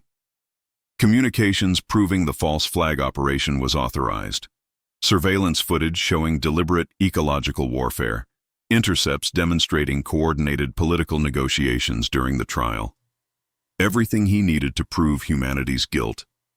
And all of it inadmissible because gathering it had violated the very laws the Council claimed to uphold. You built this trap knowing we'd walk into it. Vex's mandibles ground together. You operated openly enough that we'd feel compelled to monitor you, covertly enough that we'd need to violate protocols to prove what we suspected, and procedurally correct enough that any evidence obtained through those violations would invalidate the case against you. We operated within our rights under refugee status, High Arbiter. What you chose to do in response to our legal activities was your decision, not ours. Elias gestured at the empty air between them. If the Council chose to deploy surveillance assets in violation of your own observation protocols, that's not human manipulation. That's Council failure to follow its own rules. The verbal trap snapped shut with the sound of empires falling. Vex couldn't condemn humanity without admitting the Council had become exactly what the observation protocols were designed to prevent. A powerful entity spying on a vulnerable one. using covert intelligence operations to gather evidence, violating the rights of the accused in pursuit of conviction. So here we are, Ambassador. Vex's voice carried something beyond defeat, beyond despair. Something that might have been respect or might have been the recognition that he'd been outplayed at every level. I have 33 hours of testimony I know is false. I have evidence I cannot present. I have a defendant who has confessed to crimes while simultaneously making those confessions legally meaningless. And I have 14 hours until the statute makes all of it irrelevant regardless of what I know to be true. Truth and legality are not the same thing, High Arbiter.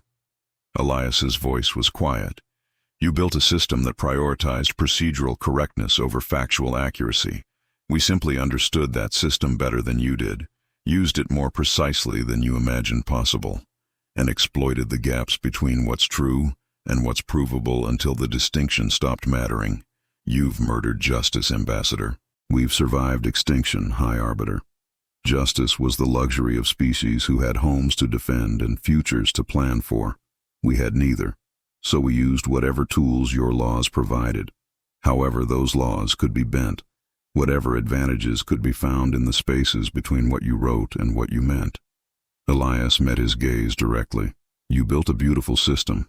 We didn't break it. We followed it so precisely that it couldn't stop us without breaking itself. The chamber remained in absolute silence, because everyone understood now. The trial had never been about guilt. It had been about demonstrating that the legal system designed to protect the weak could be weaponized by someone who understood it better than its designers. That procedure could be made into a shield so perfect that truth became irrelevant, that justice was only as strong as the will to enforce it against opponents who knew the rules better than the enforcers did. I could declare a mistrial. Vex's voice was hollow. Start over with proper procedures. Refuse to accept any surveillance-derived evidence. Build a case on admissible materials only. You could. Elias nodded, and humanity would invoke the Chronicle Clause again. Provide 47 more hours of testimony, during which our fleet positions would solidify further. Our political alliances would expand further. Our territorial claims would become even more entrenched. You'd spend another month gathering admissible evidence. We'd spend that month conquering more systems. By the time you brought us back to trial, we'd control 100 systems, and you'd be prosecuting facts that were 6 months old and legally irreversible. So I'm trapped. Vex's voice was barely audible. I can continue this trial and lose when the statute completes, or I can invalidate it and lose while you conquer more territory during the delay. Or I can present inadmissible evidence and lose when you appeal the verdict on procedural grounds. You're not trapped, High Arbiter. Elias's voice carried something that might have been sympathy. You're just discovering that the system you built to protect order doesn't work when someone prioritizes survival over order. That the laws designed to prevent the strong from dominating the weak don't account for what happens when the weak become strong by understanding the laws better than anyone else. The clock marked hour 33 and 27 minutes. In the command center 12 light-years away, Admiral Zhao reviewed the surveillance detection reports. Council intelligence operations across 17 systems, all documented, all logged. All violations of observation protocols that would invalidate any evidence those operations produced. Zhao opened a channel to her Legal Affairs Division. Confirmation on the protocol violations? Complete, Admiral. Every intelligence operation conducted against our settlements violated at least 3 separate provisions of the observation protocols. Any evidence derived from those operations is legally inadmissible. Even if they try to present it, we have grounds for immediate appeal and case dismissal. Perfect. Zhao smiled. We didn't just beat them with procedure. We made them beat themselves with their own surveillance operations. They're so committed to proving we're guilty that they violated their own laws trying to find evidence. Now they have everything they need to convict us, and none of it can be used. The response carried barely suppressed satisfaction. It's beautiful, Admiral. They played into our hands exactly as predicted. Credit Elias. Zhao closed the channel. He told us they'd spy on us if we operated openly enough to make them suspicious. He told us they'd violate protocols if we made our operations look coordinated enough. He told us we could make them commit legal violations by simply following our legal rights in ways that made them paranoid. And he was right about everything. Back in the council chamber, Vex stared at the human who'd dismantled 4,000 years of legal evolution in 33 hours. You planned this from the beginning. Every operation designed to trigger surveillance. Every communication structured to look suspicious enough to monitor. Every action calculated to make us violate our own laws, trying to prove you violated ours. We planned to survive, High Arbiter. What you did in response was your choice. Elias's voice was steady. We exercised our legal rights. You violated yours. That's not manipulation. That's the difference between understanding the law and assuming the law will protect you regardless of how you apply it. Vex sat in silence for a long moment. His eyes tracked the chronometer. 13 hours and 53 minutes remained. 13 hours until everything became irreversible. 13 hours until he had to render a verdict, knowing that every option led to defeat. Continue your chronicle, Ambassador. Vex's voice carried absolute resignation. Complete your testimony. Provide whatever final lies you need to provide. In 14 hours, the statute will complete. In 14 hours, humanity will have legal claim to 47 star systems, and in 14 hours I will render a verdict that everyone in this chamber knows is procedurally correct and morally bankrupt. He paused, met Elias's gaze one final time. And history will record that the Galactic Council's greatest failure was not that we couldn't stop you. It was that we couldn't stop you without violating the very principles we claimed to defend. You didn't break our system, Ambassador. You made us break it ourselves by following it more precisely than we ever imagined possible. Elias nodded slowly. Thank you, High Arbiter. I'll continue the chronicle as procedurally mandated. The clock ticked forward. 13 hours and 49 minutes remained, and in secure channels across the galaxy, legal experts were already analyzing the implications. If humanity could weaponize procedure this effectively, what did that mean for every other legal framework in galactic civilization? If surveillance violations made evidence inadmissible even when that evidence proved existential threats, how could any system protect itself from opponents who understood the rules better than the rulemakers? The answer was simple and terrifying. They couldn't. The system designed to protect the weak worked perfectly until the weak became expert enough to use the system as a weapon.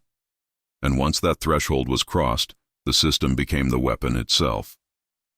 Elias kept talking, Vex kept listening. And the trap humanity had built 33 hours ago finished closing around a legal structure that had never imagined its own perfectionism could be used to destroy it. Grief Weaponized had built the foundation. Political pragmatism had fractured the opposition. And procedural expertise had turned the entire legal system into humanity's greatest ally, by making it impossible for that system to stop them without violating its own core principles. The impossible had become inevitable, not through force, through understanding, through patience, through the simple recognition that any system complex enough to govern a galaxy was complex enough to be weaponized by anyone who studied it long enough. Humanity had studied it for 6 months. The Council had built it for 4,000 years, and expertise, it turned out, mattered more than tradition. Hour 37 and 12 minutes. The chamber existed in a state beyond description, beyond comprehension, beyond any framework biology or philosophy had developed to explain consciousness at the edge of its operational envelope. Delegates had transcended individuality and had become pure witness.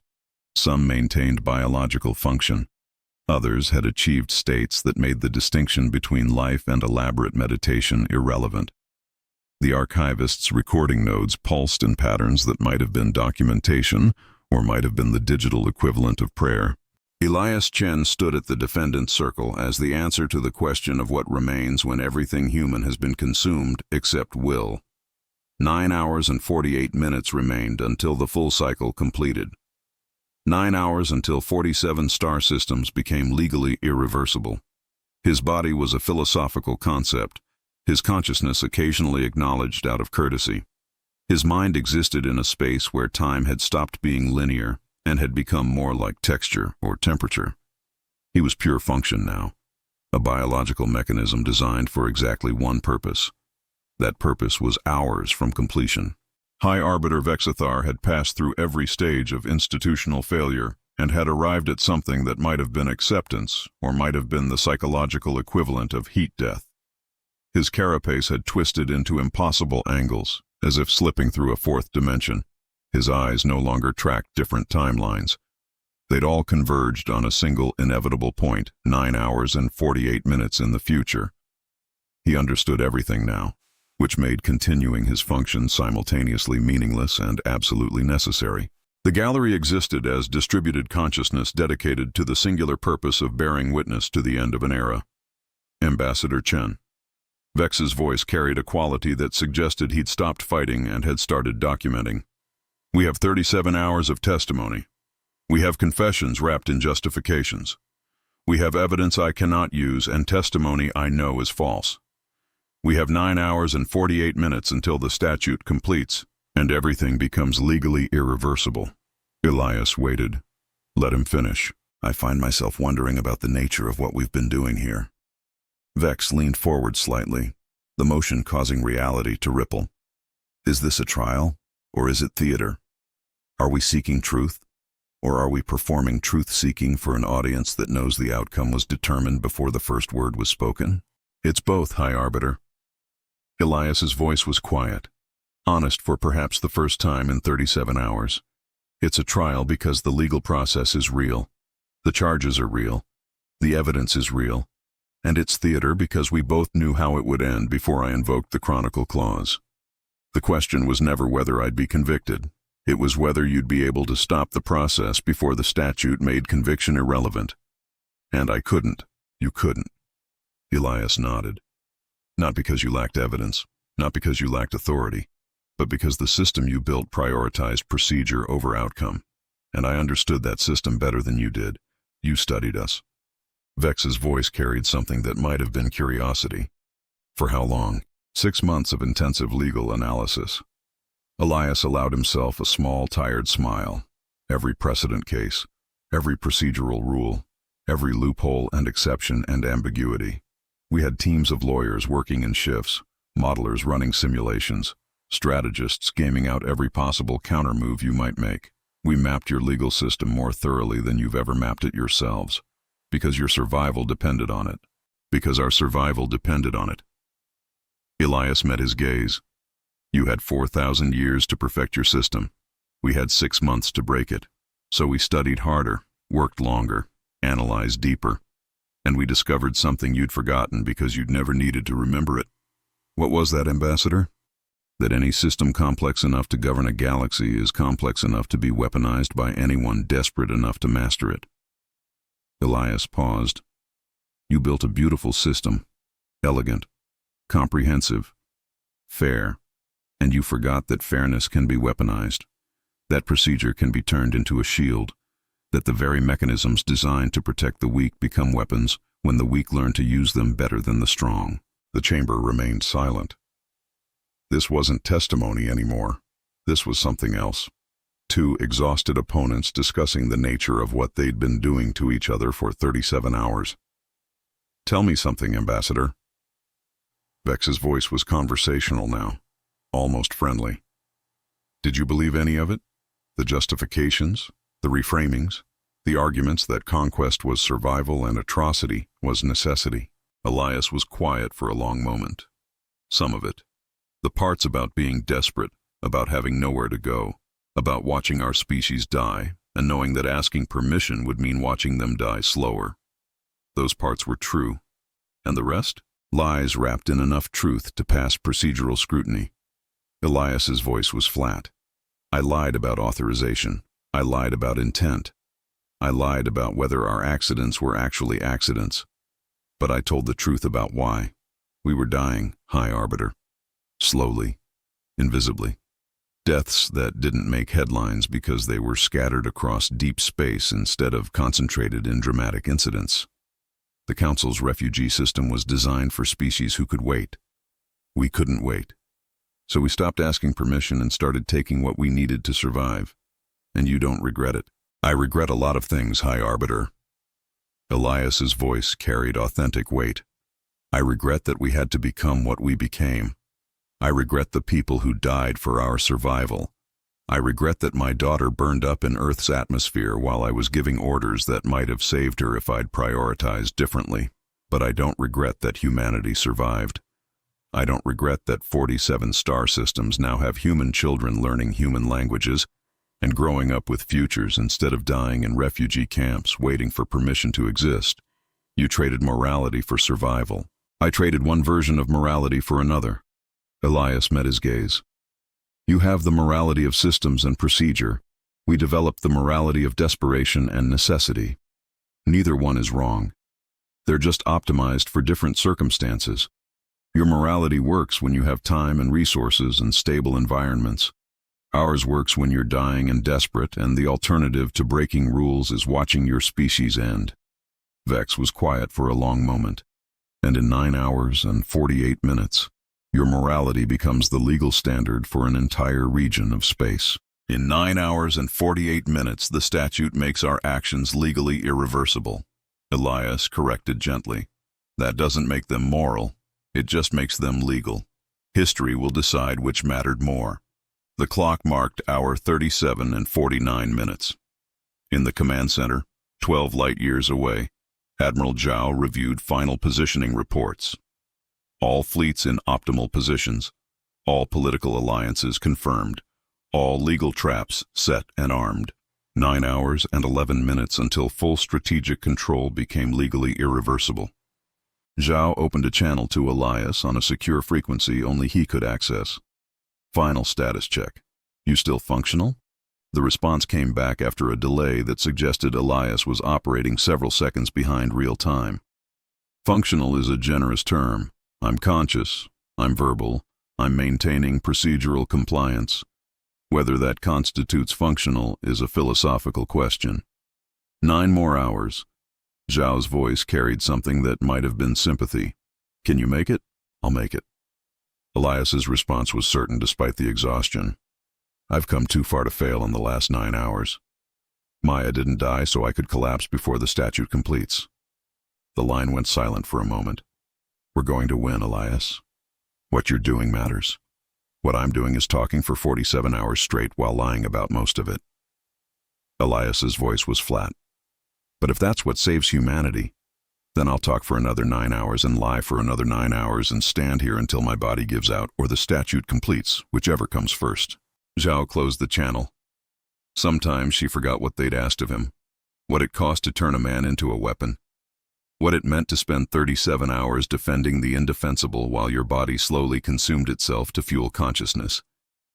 Elias would survive the trial. Probably. But what he'd be afterward was an open question. Back in the council chamber, Vex studied the human who dismantled his civilization's legal system through nothing more than expertise and endurance. You'll be famous, Ambassador, or infamous. History won't know which term to use. History will use whatever term the winners choose, High Arbiter. Elias's voice was tired. And in 9 hours, we'll be the winners. So I imagine history will be relatively kind to my legacy, and less kind to yours. My legacy is presiding over the greatest procedural failure in council history. Your legacy is presiding over the last trial where the old rules mattered. Elias corrected gently. After today, every species will study what we did here. They'll learn from it, adapt to it, build new systems designed to prevent what we accomplished. Your failure becomes the foundation for better systems. That's not a bad legacy. Small comfort for the man who failed to stop you, perhaps. Elias shrugged slightly. But comfort isn't the point. Function is the point. Legacy is the point. Making sure your failure means something rather than just being a failure. You can let this break you, or you can let it teach you. The Council has a choice. Learn from this and build stronger systems. Or insist the old systems were fine and watch the same thing happen again. You're offering me advice on how to cope with losing to you. I'm offering recognition that we're both victims of circumstances larger than ourselves. Elias's voice was quiet. You didn't choose to have a refugee species weaponize your legal system. I didn't choose to watch my daughter burn up in an atmosphere. We both ended up in this chamber because history pushed us here. The only difference is I understood the rules of the game we'd been forced to play. 9 hours and 23 minutes remained. The chamber had stopped feeling like a courtroom and had started feeling like a vigil. Two exhausted opponents waiting for mathematics to deliver a verdict that procedural law couldn't. Delegates watched in silence. History watched in silence. And somewhere across 47 star systems, human children were being born who'd grow up never knowing that their futures had been purchased by a man standing in a courtroom lying for 47 hours while his body slowly consumed itself. "Tell me the truth about one thing, Ambassador." Vex's voice was barely audible. "The Kepler Station massacre, the false flag operation, was it truly unauthorized? Or was that the greatest lie of all?" Elias was silent for a long moment. Then he smiled. Sad. Tired. The smile of someone who'd crossed so many lines he couldn't remember where they'd been. "High Arbiter, I've spent 37 hours providing testimony under the Chronicle Clause.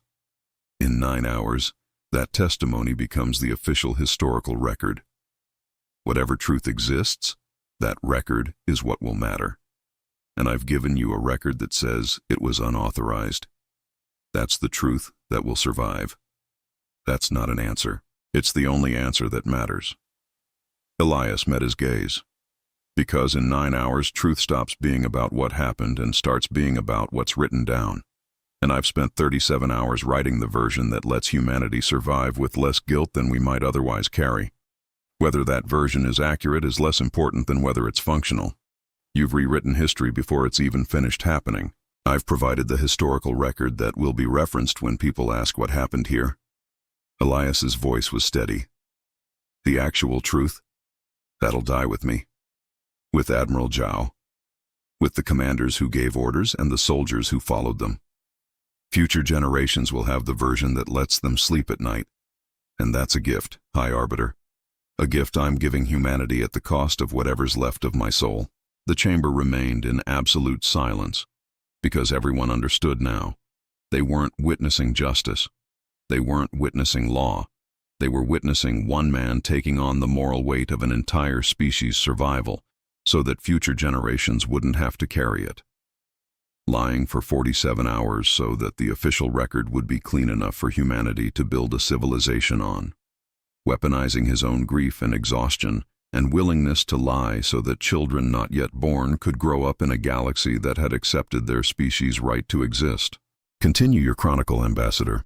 Vex's voice carried something that might have been respect, or might have been the recognition that some forms of strength are indistinguishable from suffering.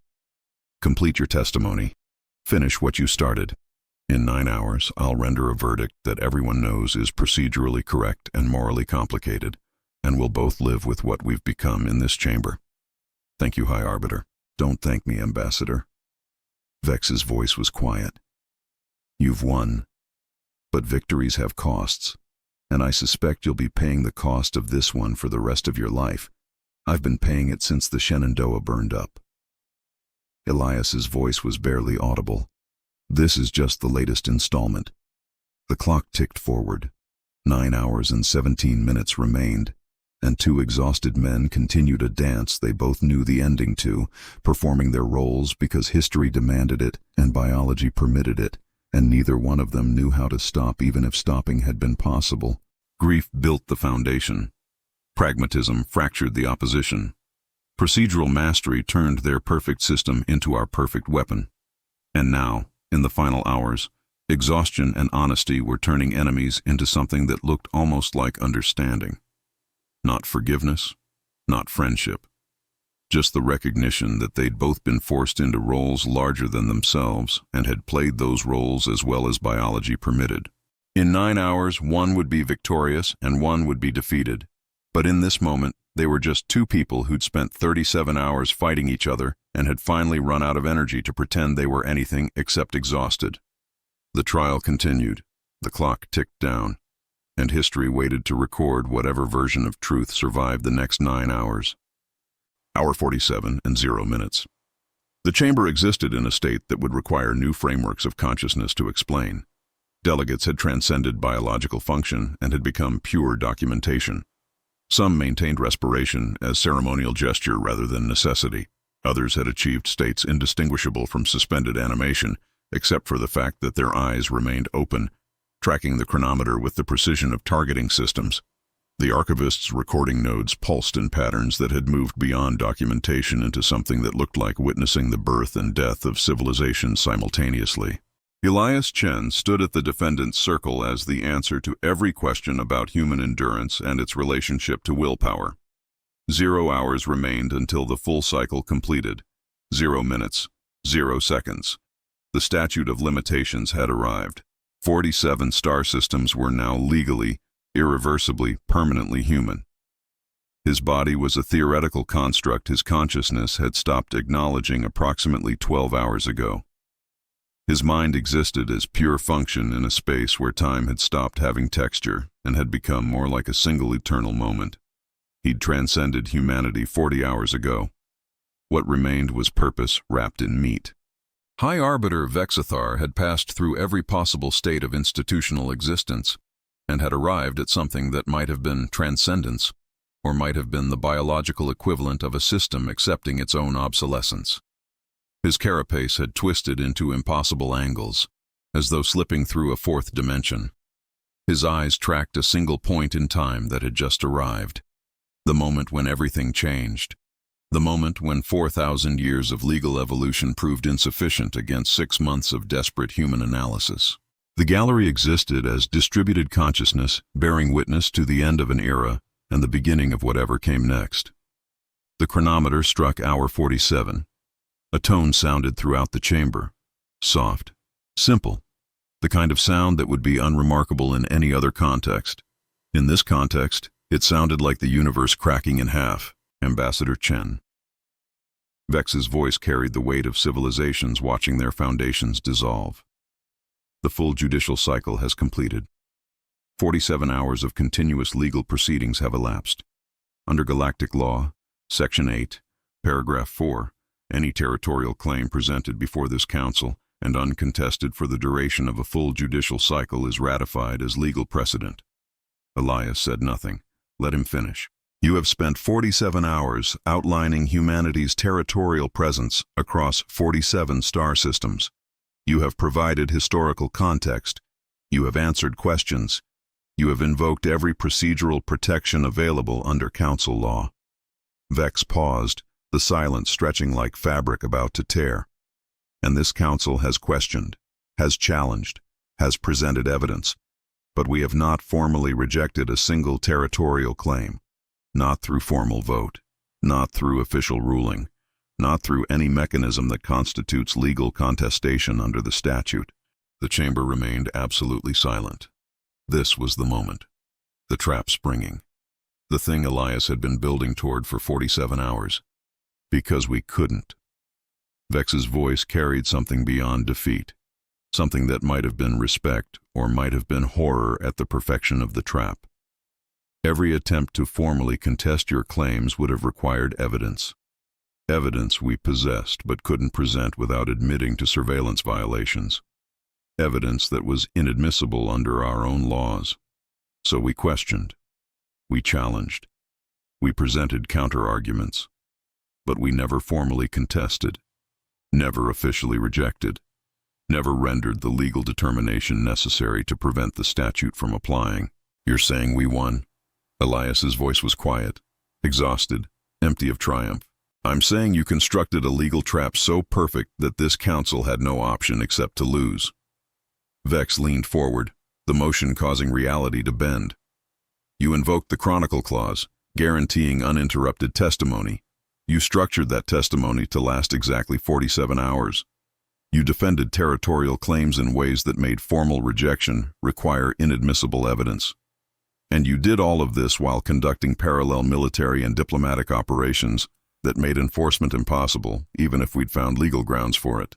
Elias met his gaze steadily. We did what we had to do to survive, High Arbiter. You built a system that prioritized procedure over practicality. We used that system exactly as it was written. The fact that using it correctly resulted in outcomes you didn't intend isn't human manipulation. It's system design failure. The trap snapped shut one final time. Because Vex couldn't condemn the outcome without condemning his own legal framework. Couldn't argue humanity had cheated without admitting the rules were poorly written. Couldn't claim injustice without admitting the system was unjust. Under Galactic Law, Section 8, Paragraph 4, this Council hereby ratifies the territorial claims presented by the Terran Remnant regarding the following star systems. Vex began reading from a list that seemed to stretch forever.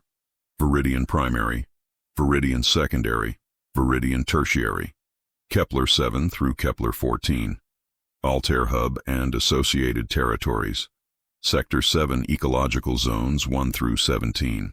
The list continued. Each name was a star system. Each star system contained worlds. Each world contained populations. Human populations now. Legal populations. Populations whose presence was no longer disputed or temporary or subject to challenge. Populations whose existence had just been ratified by the highest legal authority in galactic civilization. 47 star systems. Vex's voice was flat when he finished. Home to approximately 140 million human civilians, plus military garrisons, plus ongoing settlement expansion, all now recognized as legitimate territorial holdings under Council jurisdiction. He paused, met Elias's gaze. "You can still convict me, High Arbiter." Elias's voice was quiet. "The statute ratifies the territory. It doesn't absolve the methods used to acquire it." "I am aware." Vex produced the formal verdict documentation. This tribunal finds the defendant, Ambassador Elias Chen, acting as representative of the Terran Remnant, guilty of 41 charges ranging from unauthorized territorial expansion to systematic cultural contamination to conspiracy to commit mass murder through false flag operations. The words hung in the air like tombstones. However, Vex's voice carried bitter precision. This tribunal also finds that under galactic law, territorial claims ratified through statute of limitations cannot be reversed regardless of the methods used to establish them.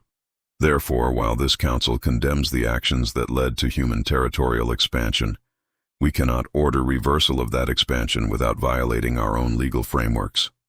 So I'm guilty, but the territory stays. Elias's voice showed no emotion. "You're guilty of crimes for which the punishment is territorial seizure and forcible deportation." Vex's mandibles ground together. But seizing territory ratified under statute would violate Section 8. Deporting populations from legally recognized settlements would violate refugee protection protocols. Enforcing any meaningful punishment would require this Council to break more laws than you did. The trap was perfect. Total. Elias had built a scenario where even conviction resulted in victory, where being found guilty changed nothing except the historical record. And even that record would show humanity had followed procedure so precisely that punishing them required violating procedure. This tribunal therefore dismisses all charges on procedural grounds. Vex's voice carried absolute defeat, not because the defendant is innocent, but because convicting the defendant would require this Council to become what we accuse humanity of being: conquerors who ignore law when law becomes inconvenient. The chamber remained silent. This wasn't justice. This wasn't law. This was the admission that sometimes systems fail, not because they're broken, but because they're followed too precisely by people who understand them better than their designers. Let the record show. Vex's voice was barely audible. Humanity is guilty of every crime they have been accused of. They are conquerors, liars, murderers who killed their own people to create pretext for war. They have violated every principle this Council was founded to protect. He paused. And they are also legally recognized as legitimate territorial holders of 47 star systems, because they followed our laws more precisely than we imagined possible, because they understood that law and justice are not the same thing, because they were willing to become monsters if that's what survival required. Elias remained standing, swaying slightly. 47 hours of continuous function were catching up to his body now that purpose had been achieved. He'd won. Humanity had won. 47 star systems, 140 million people, a future purchased with lies and endurance and the willingness to defend the indefensible for exactly as long as mathematics required. This tribunal is adjourned. Vex struck his gavel one final time. The sound echoed through the chamber like a door closing on an era. May history judge us all more kindly than we deserve. Elias stood for a moment longer. Then his legs, which had supported him through 47 hours of continuous standing, decided they'd fulfilled their function. He collapsed. Not dramatically. Just a biological system finally accepting that it had exceeded its operational parameters. Guards moved to catch him, to help him, to ensure the man who just conquered 47 systems through nothing except talking didn't die on the courtroom floor after winning. In the command center, 12 light-years away, Admiral Zhao watched the verdict feed, watched Elias collapse, watched guards catch him before he hit the obsidian circle. She closed her eyes for a moment. They'd won. At a cost that would be calculated in years of Elias's psychological rehabilitation and the moral weight of what they'd done to achieve victory. All fleet commanders, this is Zhao. The statute has completed. All territorial claims are now legally ratified. Humanity controls 47 star systems under Council jurisdiction. The operation is complete. Stand down to defensive postures and begin permanent settlement protocols. The responses came back in waves of barely suppressed celebration. Acknowledged, acknowledged, acknowledged. We did it. We actually did it. Zhao opened one more channel. Medical to Elias's location. Priority response. He's earned the best care we can provide. The medical teams were already moving, already coordinating with Council medical staff, because even in victory, even in the moment of humanity's greatest legal triumph, Elias Chen was just a man who'd pushed his biology past its limits and needed help standing up. The galaxy would remember this trial for thousands of years, would study it, would build new systems designed to prevent what humanity had accomplished, would ensure that no species could ever again weaponize procedure this effectively. But in this moment, history was just one exhausted man being helped to his feet by guards from a council that had just learned the hardest lesson civilizations ever learn. That rules only protect you until someone understands those rules better than you do. That justice is a luxury afforded to those with the power to enforce it. That survival doesn't care about morality, only effectiveness. Grief laid the foundation. Pragmatism broke the opposition. Procedural mastery turned their perfect system into our perfect weapon.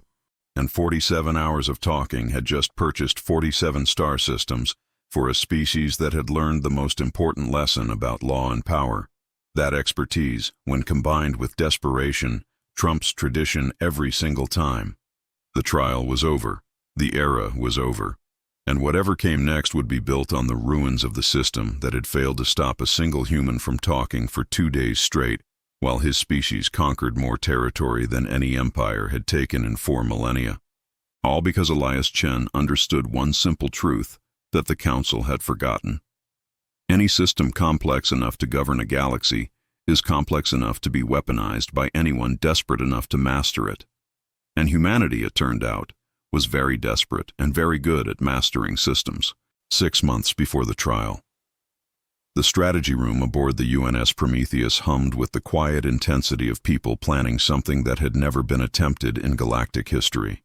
Holographic star maps rotated slowly in the center of the room, 47 systems highlighted in amber. Disputed territory, soon to be legally human territory if the plan worked. If it didn't work, humanity would be scattered refugees forever, slowly dying in the spaces between Council jurisdiction and the void. Elias Chen sat at the head of the conference table, looking healthier than he would 6 months later. Still tired, still carrying the weight of Maya's death in every gesture, but functional, present, not yet the hollow mechanism he would become after 47 hours of continuous testimony. Around him sat the architects of humanity's survival. Admiral Zhao, legal analyst Dr. Sarah Kwan, Strategic Operations Commander David Martinez, corporate strategist Rebecca Santos, the people who would turn desperation into doctrine and procedure into weaponry. The problem is simple. Dr. Kwan pulled up legal frameworks that looked like architectural blueprints for reality itself. The Council will never authorize our territorial claims through normal channels. We've submitted 742 applications. They've approved 12. At this rate, We'll be extinct before bureaucracy finishes processing our existence, so we stop asking for permission. Admiral Zhao's voice was flat, pragmatic. We've already established settlements in 47 systems. Most are technically illegal. All are strategically necessary. The question isn't whether we keep them. It's how we make them legal after the fact. That's where the statute of limitations comes in. Quan highlighted a specific section of Council law. Section 8, Paragraph 4. Any territorial claim uncontested for the duration of a full judicial cycle is ratified as legal precedent. The cycle is 47 hours of continuous legal proceedings. Martinez leaned forward, studying the text. So we need the Council to hold a trial about our territorial claims and not formally contest those claims for 47 hours. How do we force that? We don't force it. Elias spoke for the first time, his voice carrying the careful precision of someone who'd spent months thinking about nothing except this problem. We request it. We invoke every procedural protection available. We make the trial last exactly 47 hours by controlling the pace of testimony, and we structure our defense in ways that make formal contestation require evidence the Council can't legally present. Quan pulled up another legal framework. The observation protocols prohibit covert surveillance of refugee populations. Any evidence gathered through protocol violations is inadmissible. If we operate openly enough to make the Council suspicious, but covertly enough to require surveillance to prove intent, we trap them. They'll spy on us anyway. Zhao's voice carried certainty. They won't be able to help themselves. They'll see coordinated operations and deploy intelligence assets to document them. And the moment they do, every piece of evidence becomes inadmissible, which means Quan connected the logical threads with visual lines on the holographic display. They'll have a trial where they know we're lying but can't prove it without using evidence that invalidates the trial. So they'll question, they'll challenge, but they won't formally contest, not in the legal sense required to prevent the statute from applying. Rebecca Santos, who'd been quiet until now, spoke up. This only works if the trial lasts exactly 47 hours. How do we control that? The Chronicle Clause. Elias pulled up the relevant statute. Article 3, subsection 9. The right of historical context. Any defendant can invoke the right to provide uninterrupted testimony, providing historical context for their actions. There's no time limit specified, just sufficient context. So you talk for 47 hours. Martinez studied Elias with something like concern. Can you do that?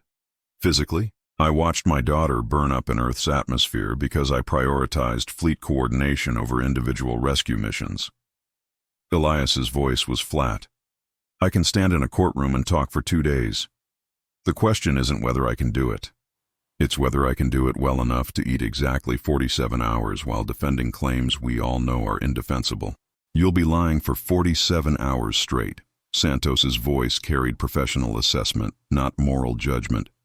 Defending false flag operations, ecological warfare, economic manipulation, cultural contamination. Things that actually happened and that you'll need to claim were either accidental or unauthorized. I'll be providing the historical context that lets humanity survive with a cleaner record than we probably deserve. Elias met her gaze. Future generations don't need to know everything we did. They need to know we survived and that our survival was technically legal. That's the gift I'm giving them. A founding mythology that's sanitized enough to build a civilization on. The room was quiet for a moment, because everyone understood what they were asking of him. Not just physical endurance, moral endurance. The willingness to lie about atrocities while defending them as necessary. To become the person who carried humanity's sins so future generations wouldn't have to. What about the political component? Zhao pulled up diplomatic channels. The Council won't be unified. Some members will want to accommodate us. Others will want to make examples of us. If we can fracture the Council during the trial, enforcement becomes impossible, even if we lose the legal argument. We're already working that angle. Santos highlighted treaty negotiation timelines. 4 Council members are close to signing separate agreements. Altair, Vexillion, Kepler, Centauran. All systems where we've established enough economic or military presence that accommodation looks smarter than opposition. If we can get them to sign during the trial, the Council fractures. Even if Vex rules against us, Enforcement becomes politically impossible. So we have three parallel operations. Quan summarized the strategy visually. Legal. Elias invokes Chronicle Clause and testifies for exactly 47 hours while the statute runs. Military. Admiral Zhao positions fleets to make territorial seizure impossible, even if we lose. Diplomatic. Santos completes treaty negotiations that fracture council unity. All three have to succeed simultaneously. And if anyone fails, Martinez asked the question everyone was thinking. If the legal component fails, we're convicted and lose everything. Quan's voice was clinical. If the military component fails, we can't hold territory, even if we win legally. If the diplomatic component fails, the council might find the unity to enforce a verdict against us despite political costs. So all three have to work. Zhao looked at each person in turn. Elias has to talk for 47 hours without breaking. I have to position fleets without triggering a shooting war. Santos has to close treaties without making it obvious we're conducting parallel negotiations during our own trial. Any single point of failure collapses the entire strategy. Then we don't fail. Elias's voice carried absolute certainty. Because failure means extinction, success means survival. Those are the only two options. So we plan for every contingency. We game out every possible council response. We prepare for 47 hours of the most intense procedural warfare in galactic history.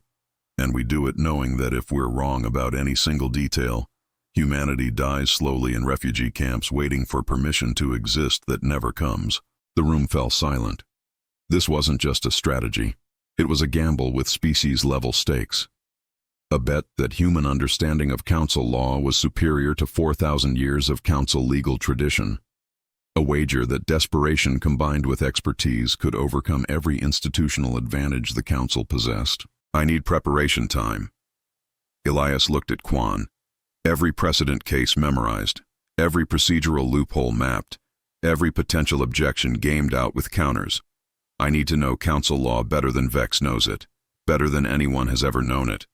Because for 47 hours, I'll be defending positions that are morally indefensible using arguments that are procedurally unimpeachable. You'll have it. Quan pulled up training protocols.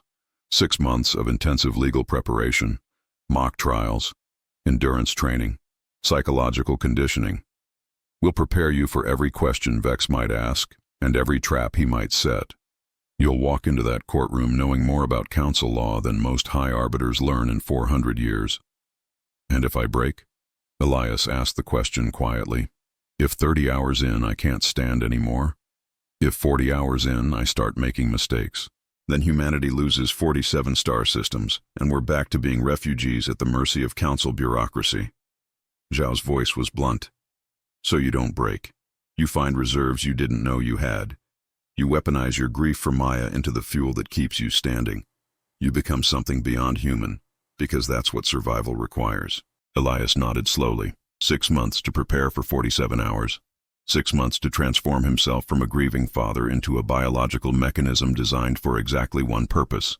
6 months to learn how to lie convincingly about atrocities while defending them as necessities. When do we start? Martinez looked around the table. We started the moment Earth burned. Elias's voice was quiet. This is just the phase where we formalize the strategy, where we take everything we've learned about council weakness and human desperation and forge it into something that looks like a legal defense but is really a weapon. The session continued for 6 more hours. They mapped contingencies, identified vulnerabilities, built backup plans for the backup plans. By the time they finished, the strategy was as complete as desperate people with 6 months to prepare could make it. It wasn't perfect, but perfect wasn't required. Functional was required. And desperate people betting their species on a single strategy became very good at making their strategies functional. 6 months later, Elias would stand in a courtroom and execute this plan with precision that would be studied for millennia. He would talk for 47 hours. He would lie about crimes while confessing to them. He would defend the indefensible using procedures designed to protect the weak. And he would win. But in this moment, 6 months before that victory, he was just a tired man agreeing to become a weapon, because that's what his species needed, and because Maya's death had to mean something, And because survival was the only morality that mattered when the alternative was extinction, the team dispersed.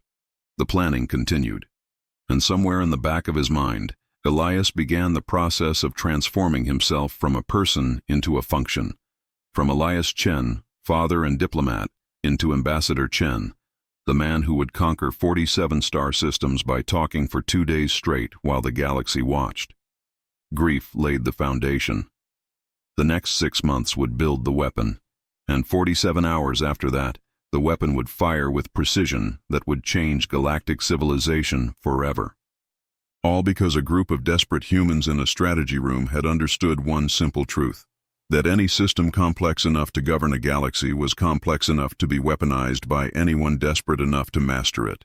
And humanity, it turned out, was desperate enough to master anything if that's what survival required. 3 hours after the verdict, the medical bay aboard the council station hummed with the quiet efficiency of xenobiological systems, attempting to repair a human body that had operated beyond its design specifications for 47 consecutive hours. Elias Chen lay on a medical platform designed for a dozen different species' anatomies, and therefore perfectly suited to none of them. Intravenous lines fed his body nutrients it had forgotten how to process. Neural stabilizers kept his consciousness from fragmenting after experiencing time as texture rather than sequence. Muscle relaxants convinced limbs that had locked into standing position for 2 days that sitting was now permitted. He was awake. Technically. His eyes tracked movement. His brain processed input, but the thing that made him Elias Chen, the consciousness that had piloted his body through 47 hours of procedural warfare, that was still somewhere else, still in the courtroom, still defending the indefensible, still eating time one carefully chosen word at a time. Admiral Zhao sat in a chair beside the platform, watching monitors display biological data that looked more like system failure diagnostics than medical readings. She'd seen soldiers pushed to their limits, seen people operate beyond exhaustion into something that looked like possession, but she'd never seen someone do it for 47 hours while maintaining the cognitive precision required to execute the most complex legal strategy in galactic history. You did it. Zhao's voice was quiet. 47 star systems, 140 million people with legal futures, an empire built on words and endurance and the willingness to lie for 2 days straight. Elias's eyes moved to focus on her. The motion took 3 seconds. His mouth opened, closed, opened again. Words were hard. His brain knew language existed but couldn't quite remember how to make his mouth execute the commands.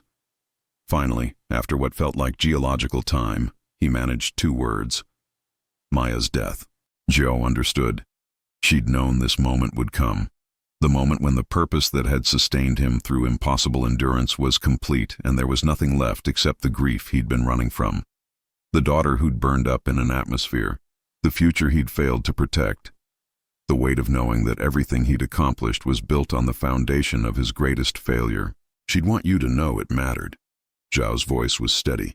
That her death wasn't meaningless. That it became the fuel for something larger than one life. 140 million people will grow up with futures because you turned grief into a weapon. Not a weapon. Elias's voice was a whisper. A tool. Weapons destroy. Tools build. I built an empire on my daughter's grave and called it survival. History will call it conquest. Both are true. Neither matters. She's still dead and I'm still the father who prioritized coordination over rescue. The medical monitors beeped quietly. Biological systems slowly remembering how to function without being driven by pure will. Consciousness slowly accepting that the impossible task was complete and collapse was now permitted. The human body was remarkable in its ability to exceed its own limitations, and equally remarkable in how thoroughly it billed you for that excess once the need was past. The door opened. High Arbiter Vex entered, his frame somehow seeming smaller in the confined space of the medical bay. His carapace had returned to more normal configurations, though something in his posture suggested he'd been permanently altered by 47 hours of watching his civilization's legal system dismantle itself. He approached the medical platform slowly, mandibles clicking in a pattern that might have been respect or might have been the acknowledgement of a worthy opponent. Ambassador Chen. Vex's voice was quiet. I wanted to speak with you before you're transferred to human medical facilities. Elias managed to focus on the High Arbiter. Waited. Words were still expensive. He rationed them carefully. I wanted you to know that I understand what you did. Not just the strategy, the cost. Vex's mandibles clicked slowly. You turned yourself into a weapon for your species, spent 47 hours defending crimes you knew were indefensible, lied about atrocities while simultaneously making those lies the official historical record, and you did it knowing that every word was consuming pieces of whatever person you used to be. Still human. Elias's voice was barely audible. Just a human who learned that survival requires becoming something else. You build systems that reward being human. We learned to be whatever your systems required to survive them. You broke my civilization's legal framework, Ambassador. Vex's voice carried something beyond defeat, something that might have been admiration. But you did it by following that framework more precisely than its designers imagined possible. You didn't cheat. You didn't break the rules. You just understood them better than the people who wrote them. And now, Elias managed to string together a longer sentence despite his exhaustion. Now you rebuild, write new rules, close loopholes, make sure no one can weaponize procedure the way we did. That's what civilizations do. They adapt, learn, evolve. Your legal system failed because it was designed for a galaxy where everyone followed the spirit of the law. Now you know you need systems designed for opponents who follow the letter while violating the spirit. We will adapt. Vex nodded slowly. We will study what you accomplished here, build new frameworks, establish precedents that prevent future abuse. But that will take decades, maybe centuries. And in the meantime, humanity has 47 star systems and legal standing, and an empire built on the corpse of the old order. Empires rise on the corpses of old orders. Elias's voice was flat. That's how history works. You had 4,000 years. We had 6 months. Desperation combined with expertise proved superior to tradition combined with complacency. That's not a moral judgment. It's just mathematics. Vex was quiet for a long moment. Then he reached into his ceremonial robes and produced a data crystal. This is the complete trial record. Every word of testimony, every procedural motion, every legal citation. It will be studied for millennia, analyzed by every species seeking to understand how you accomplished what you accomplished. He placed the crystal on the medical platform beside Elias. I wanted you to have the first copy, because however history judges what happened in that courtroom, you earned the right to control your own narrative, to decide how your story is told, to determine what future generations learn about the man who conquered 47 star systems by talking for 2 days straight. Elias stared at the crystal for a long moment. Then he looked back at Vex. What will you tell people about what happened here? The truth, Ambassador. Vex's voice was steady. That a desperate refugee species weaponized our own legal system against us. That they understood our laws better than we did. That they turned procedure into conquest and desperation into empire.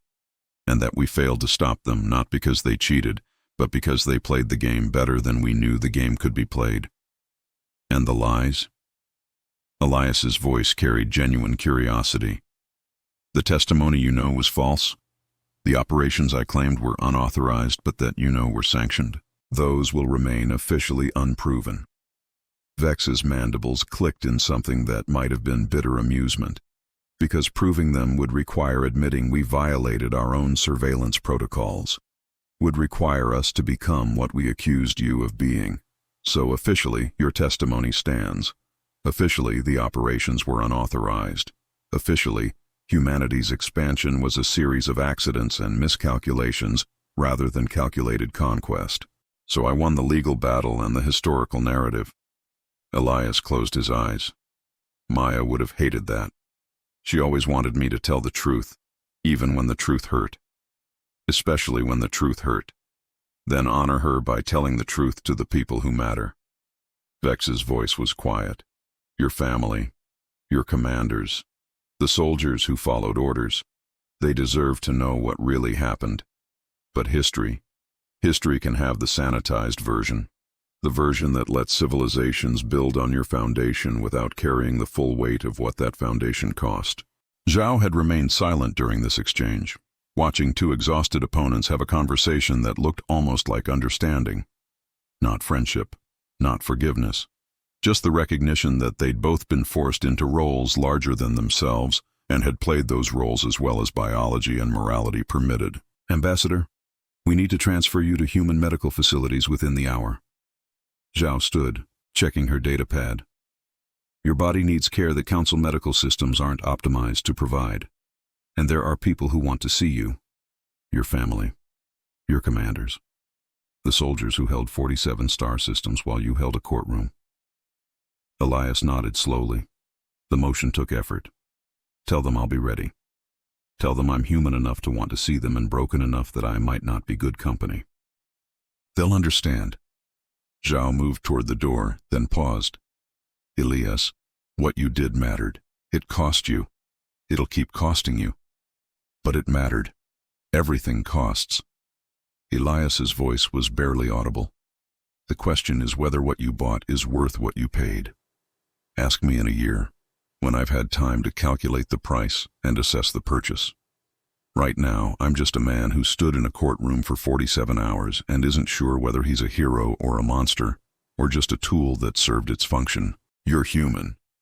Vex's voice was surprisingly gentle, flawed, desperate, willing to do terrible things for understandable reasons. That's not heroism. It's not monstrosity. It's just survival at a scale that requires compromises most species never have to contemplate.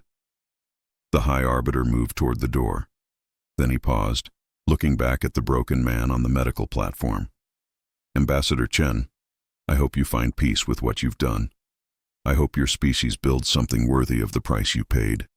And I hope history is kinder to both of us than we probably deserve. Then he left, carapace clicking against the doorframe as he departed.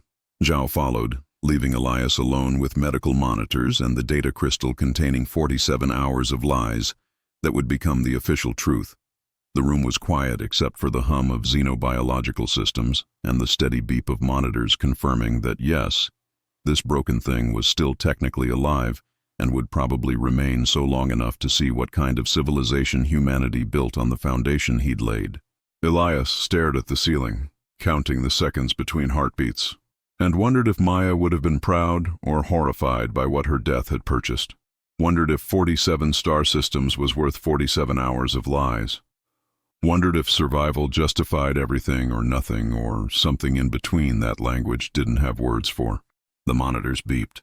His heart kept beating, and somewhere across 47 star systems, children were being born who would grow up never knowing that their futures had been purchased by a man who'd turned his daughter's death into the foundation of an empire and called it necessity. History would judge, but history wrote its judgments from the comfort of knowing how things turned out. And Elias Chen, lying on a medical platform with a data crystal full of lies beside him, knew something history would never fully comprehend. That survival doesn't care about your comfort with the methods. It only cares about the outcome. And humanity had survived. That was sufficient. That had to be sufficient. Because insufficient wasn't an option when the alternative was extinction. The medical bay hummed. The monitors beeped. And one exhausted human slowly began the process of becoming a person again instead of a weapon. It would take time. It would take work. It might never be complete. But he had time now.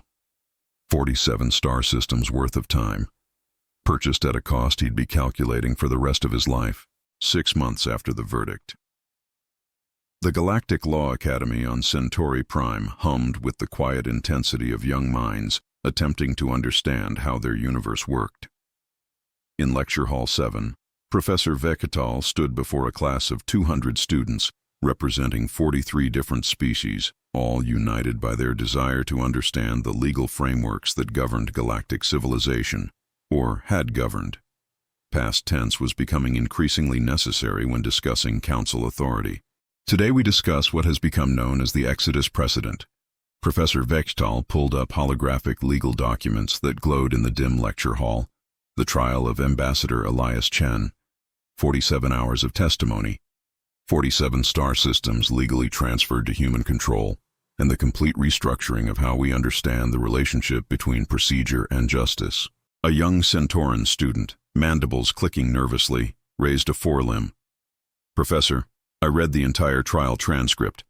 Ambassador Chen lied about almost everything. The operations were authorized. The accidents were deliberate. The crimes were policy. Everyone knows this. Why is he not in prison?" Because, Cadet Vex, knowing something and proving it are not the same thing. Professor Vegetal highlighted specific sections of the trial record. The council possessed extensive evidence of human coordination, surveillance footage, communications intercepts, operational planning documents, all obtained through methods that violated the observation protocols, making that evidence inadmissible. But the student struggled to find words. That's absurd. We let them conquer 47 systems because we gathered evidence incorrectly. We let them conquer 47 systems because our legal system prioritized procedural correctness over factual accuracy. The professor's voice was gentle but firm. Ambassador Chen understood our laws better than we did. He structured his defense to make conviction require us to violate our own principles. And when forced to choose between stopping him through illegal means or allowing him to succeed through legal ones, we chose to preserve our legal integrity. A Catharan student spoke up, translator device sharp with skepticism. "So the lesson is that laws don't matter? That procedure protects the guilty? The lesson is that laws only protect those who cannot be stopped by other means." The professor pulled up a new set of documents. After the Exodus Precedent, 17 other species attempted similar strategies. 16 failed. Only humanity succeeded. Do you know why? Because they were more desperate? The Centauran student guessed. Because they were more thorough. The professor highlighted the analysis documents. Humanity spent 6 months studying our legal systems. They modeled every possible counter-move. They prepared for contingencies we didn't know existed. They didn't just understand the law. They understood it better than the people who wrote it. That level of expertise combined with that level of desperation proved impossible to stop within legal frameworks. So we changed the frameworks. Another student, Vexillian by their color patterns. We close the loopholes. Make sure it never happens again, which is precisely what's happening. The professor pulled up new legal codes. The observation protocols have been revised. The Chronicle Clause now includes time limitations. The statute of limitations no longer applies to contested territories. We are building systems designed to prevent what humanity accomplished. But that takes time. And in the meantime, 47 star systems remain under human control, because changing that would require us to violate the very precedents we're claiming to protect. The lecture hall was quiet, students processing the implications. That their civilization's legal system had been dismantled by refugees who'd studied harder than legal professionals. That expertise mattered more than tradition. That desperation made people dangerous in ways that power never could. "Professor, one more question." A young Altair student spoke hesitantly. "Is Ambassador Chen a hero or a criminal?" The professor was quiet for a long moment. "That depends on your perspective, Cadet. To humanity, he saved their species. To the Council, he exploited our procedures. To legal scholars, he demonstrated the limits of procedural systems. To historians, he changed how we understand law and power." She paused. "He is all of those things, and none of them. He is simply a person who faced impossible circumstances and chose survival over morality. Whether that makes him admirable or contemptible is a question each of you must answer for yourselves." The lecture continued. The students debated. And across the galaxy, similar discussions were happening in classrooms and courtrooms and strategic planning sessions. The Exodus Precedent had become required study for anyone seeking to understand galactic law, not because it represented justice, but because it represented what happened when justice met survival and survival won. Meanwhile, on a human colony world designated New Shenandoah, Elias Chen stood in a memorial garden watching children play. The colony had been established 4 months ago on a world that had previously been designated as neutral buffer territory. Now it was home to 43,000 humans, growing, thriving, building futures their grandparents couldn't have imagined 6 years ago when Earth burned. A young girl, maybe 8 years old, ran up to Elias. Her name was Maya, not his Maya, a different Maya, one of 17,000 children across human territories who'd been named after the girl who'd died so her species could live. Parents had read the sanitized historical accounts, had learned about Ambassador Chen's daughter, had decided her name should survive even if she hadn't. "Are you really the man from the stories?" The girl looked up at him with eyes that held no understanding of what he'd done, what he'd become, what he'd paid. "Mr. Chen, who talked to the aliens?" "I am."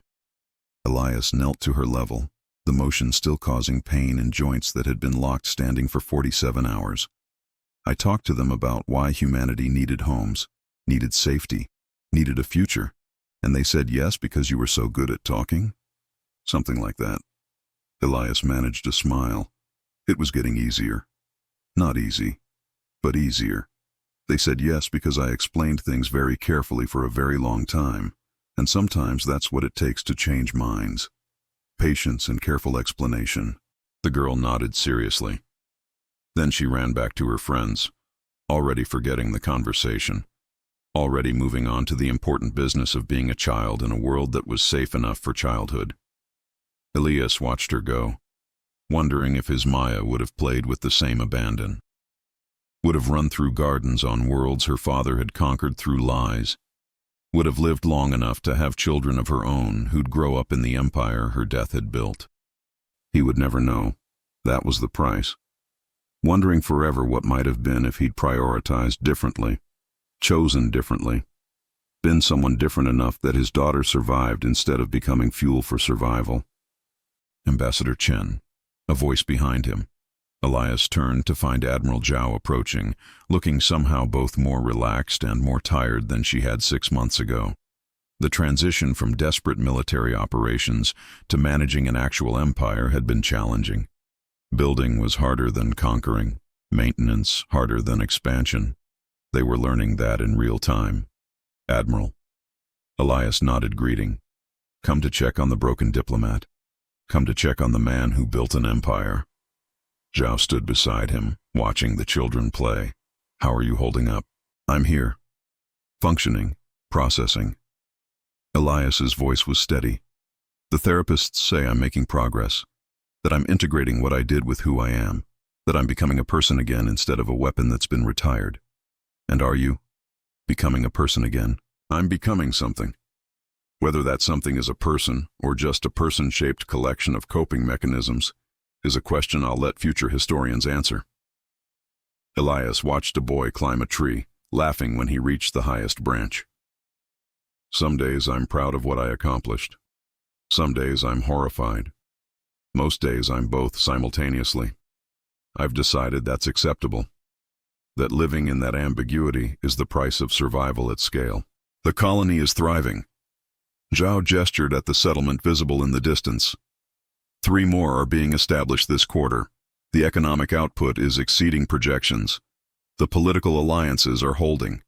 Everything you bought with 47 hours of lies is paying dividends. "And the cost?" Elias asked quietly. "What's the running total on what humanity paid for this empire?" Zhao was quiet for a moment. 17 species have attempted to replicate our strategy. 16 failed. 3 of those failures resulted in their extinction. 4 more resulted in military conflicts that killed billions. The galaxy is more unstable now than it's been in 1,000 years. Everyone is trying to understand the new rules, trying to figure out if law still matters or if desperation trumps everything.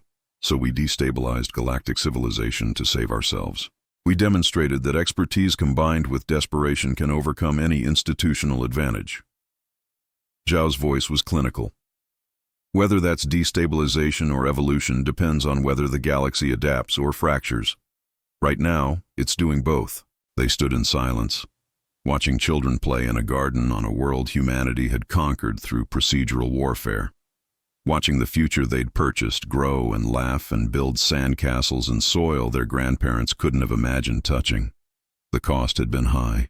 The methods had been questionable. The morality had been compromised beyond repair. But the children were alive. That had to count for something. That had to be worth something. That had to justify something. I received a message from High Arbiter Vex. Zhao pulled up a data crystal. He's stepping down, retiring after 400 years of service.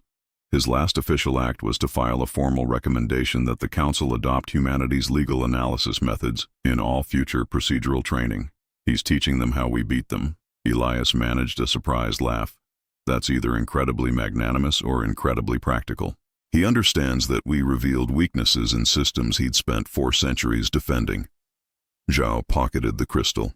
He'd rather his civilization adapt than remain vulnerable to the next desperate species that studies harder than they defend. That's not magnanimity. That's professional respect for superior expertise. Did he say anything else? That he hopes you find peace with what you've done. That he hopes humanity builds something worthy of what you paid. And that history will eventually figure out whether you were a hero or a monster or just a man who did what circumstances required. Zhao paused. He also said that, despite everything, he's grateful you proved the system could be beaten. Because systems that can't be broken eventually break themselves. Elias nodded slowly. Tell him thank you. Tell him I'm trying to find that peace. And tell him that if we're both lucky, history will judge us as people who did horrible things for understandable reasons. Not good, not evil, just human, or alien. Just people responding to impossible circumstances with imperfect choices. I'll pass that along. They stood together, watching the future unfold in a garden on a world that existed because one man had understood galactic law better than the beings who wrote it. Watching children play who'd been born into an empire purchased with lies and sustained by the recognition that survival sometimes required becoming something you couldn't recognize when you looked in mirrors. The Exodus Precedent, they called it. The trial that changed everything. The moment when galactic civilization realized that their beautiful legal systems were only as strong as the weakest loophole. That procedure could be weaponized. That desperation made people capable of things that comfortable civilizations couldn't comprehend. And in lecture halls across 40 systems, students studied the transcript, analyzed the strategy, learned the lessons, some to prevent it from happening again, others to replicate it if their species ever faced extinction. The trial had become mythology. The man had become legend. The truth had become whatever version served the purposes of whoever was telling the story. Elias Chen watched children play and knew that he'd given them something precious. Not just safety, not just homes, but futures. The possibility of growing old, of having children of their own, of building civilizations that would outlast the memory of how desperately those civilizations had been fought for. That had to be worth 47 hours of lies. Had to be worth the piece of his soul he'd traded for species survival. Had to justify the transformation from person to weapon to something that was trying to become a person again. The sun set over New Shenandoah. The children went home. Elias remained in the garden, counting the cost and assessing the purchase and deciding that whether it was worth it or not, it was done. Permanent, irreversible, real. Grief had laid the foundation. Pragmatism had broken the opposition. Procedural mastery had turned their perfect system into humanity's perfect weapon. And 47 star systems later, humanity had learned the most important lesson about survival in a galaxy governed by law. That any system complex enough to govern a galaxy could be weaponized by anyone desperate enough to master it. And that expertise, when combined with desperation, could move mountains. Or, in humanity's case, could move the legal boundaries of 47 star systems 6 inches to the left on galactic maps, which amounted to the same thing. The empire Elias had built would outlast him. The precedent would shape galactic law for millennia. The children would grow up never knowing the price that had been paid for their futures. And that, Elias decided, watching stars emerge in a darkening sky, was the closest thing to redemption he was likely to find. Not forgiveness, not absolution, just the recognition that the cost had purchased something real. Something that would outlast the memory of what had been sacrificed to build it. The Exodus Precedent, the trial that conquered 47 systems, the lies that became history, the man who'd weaponized his grief and his exhaustion and his willingness to become whatever survival required. It wasn't a happy ending. But it was an ending. And for a species that had nearly ended entirely, that was sufficient.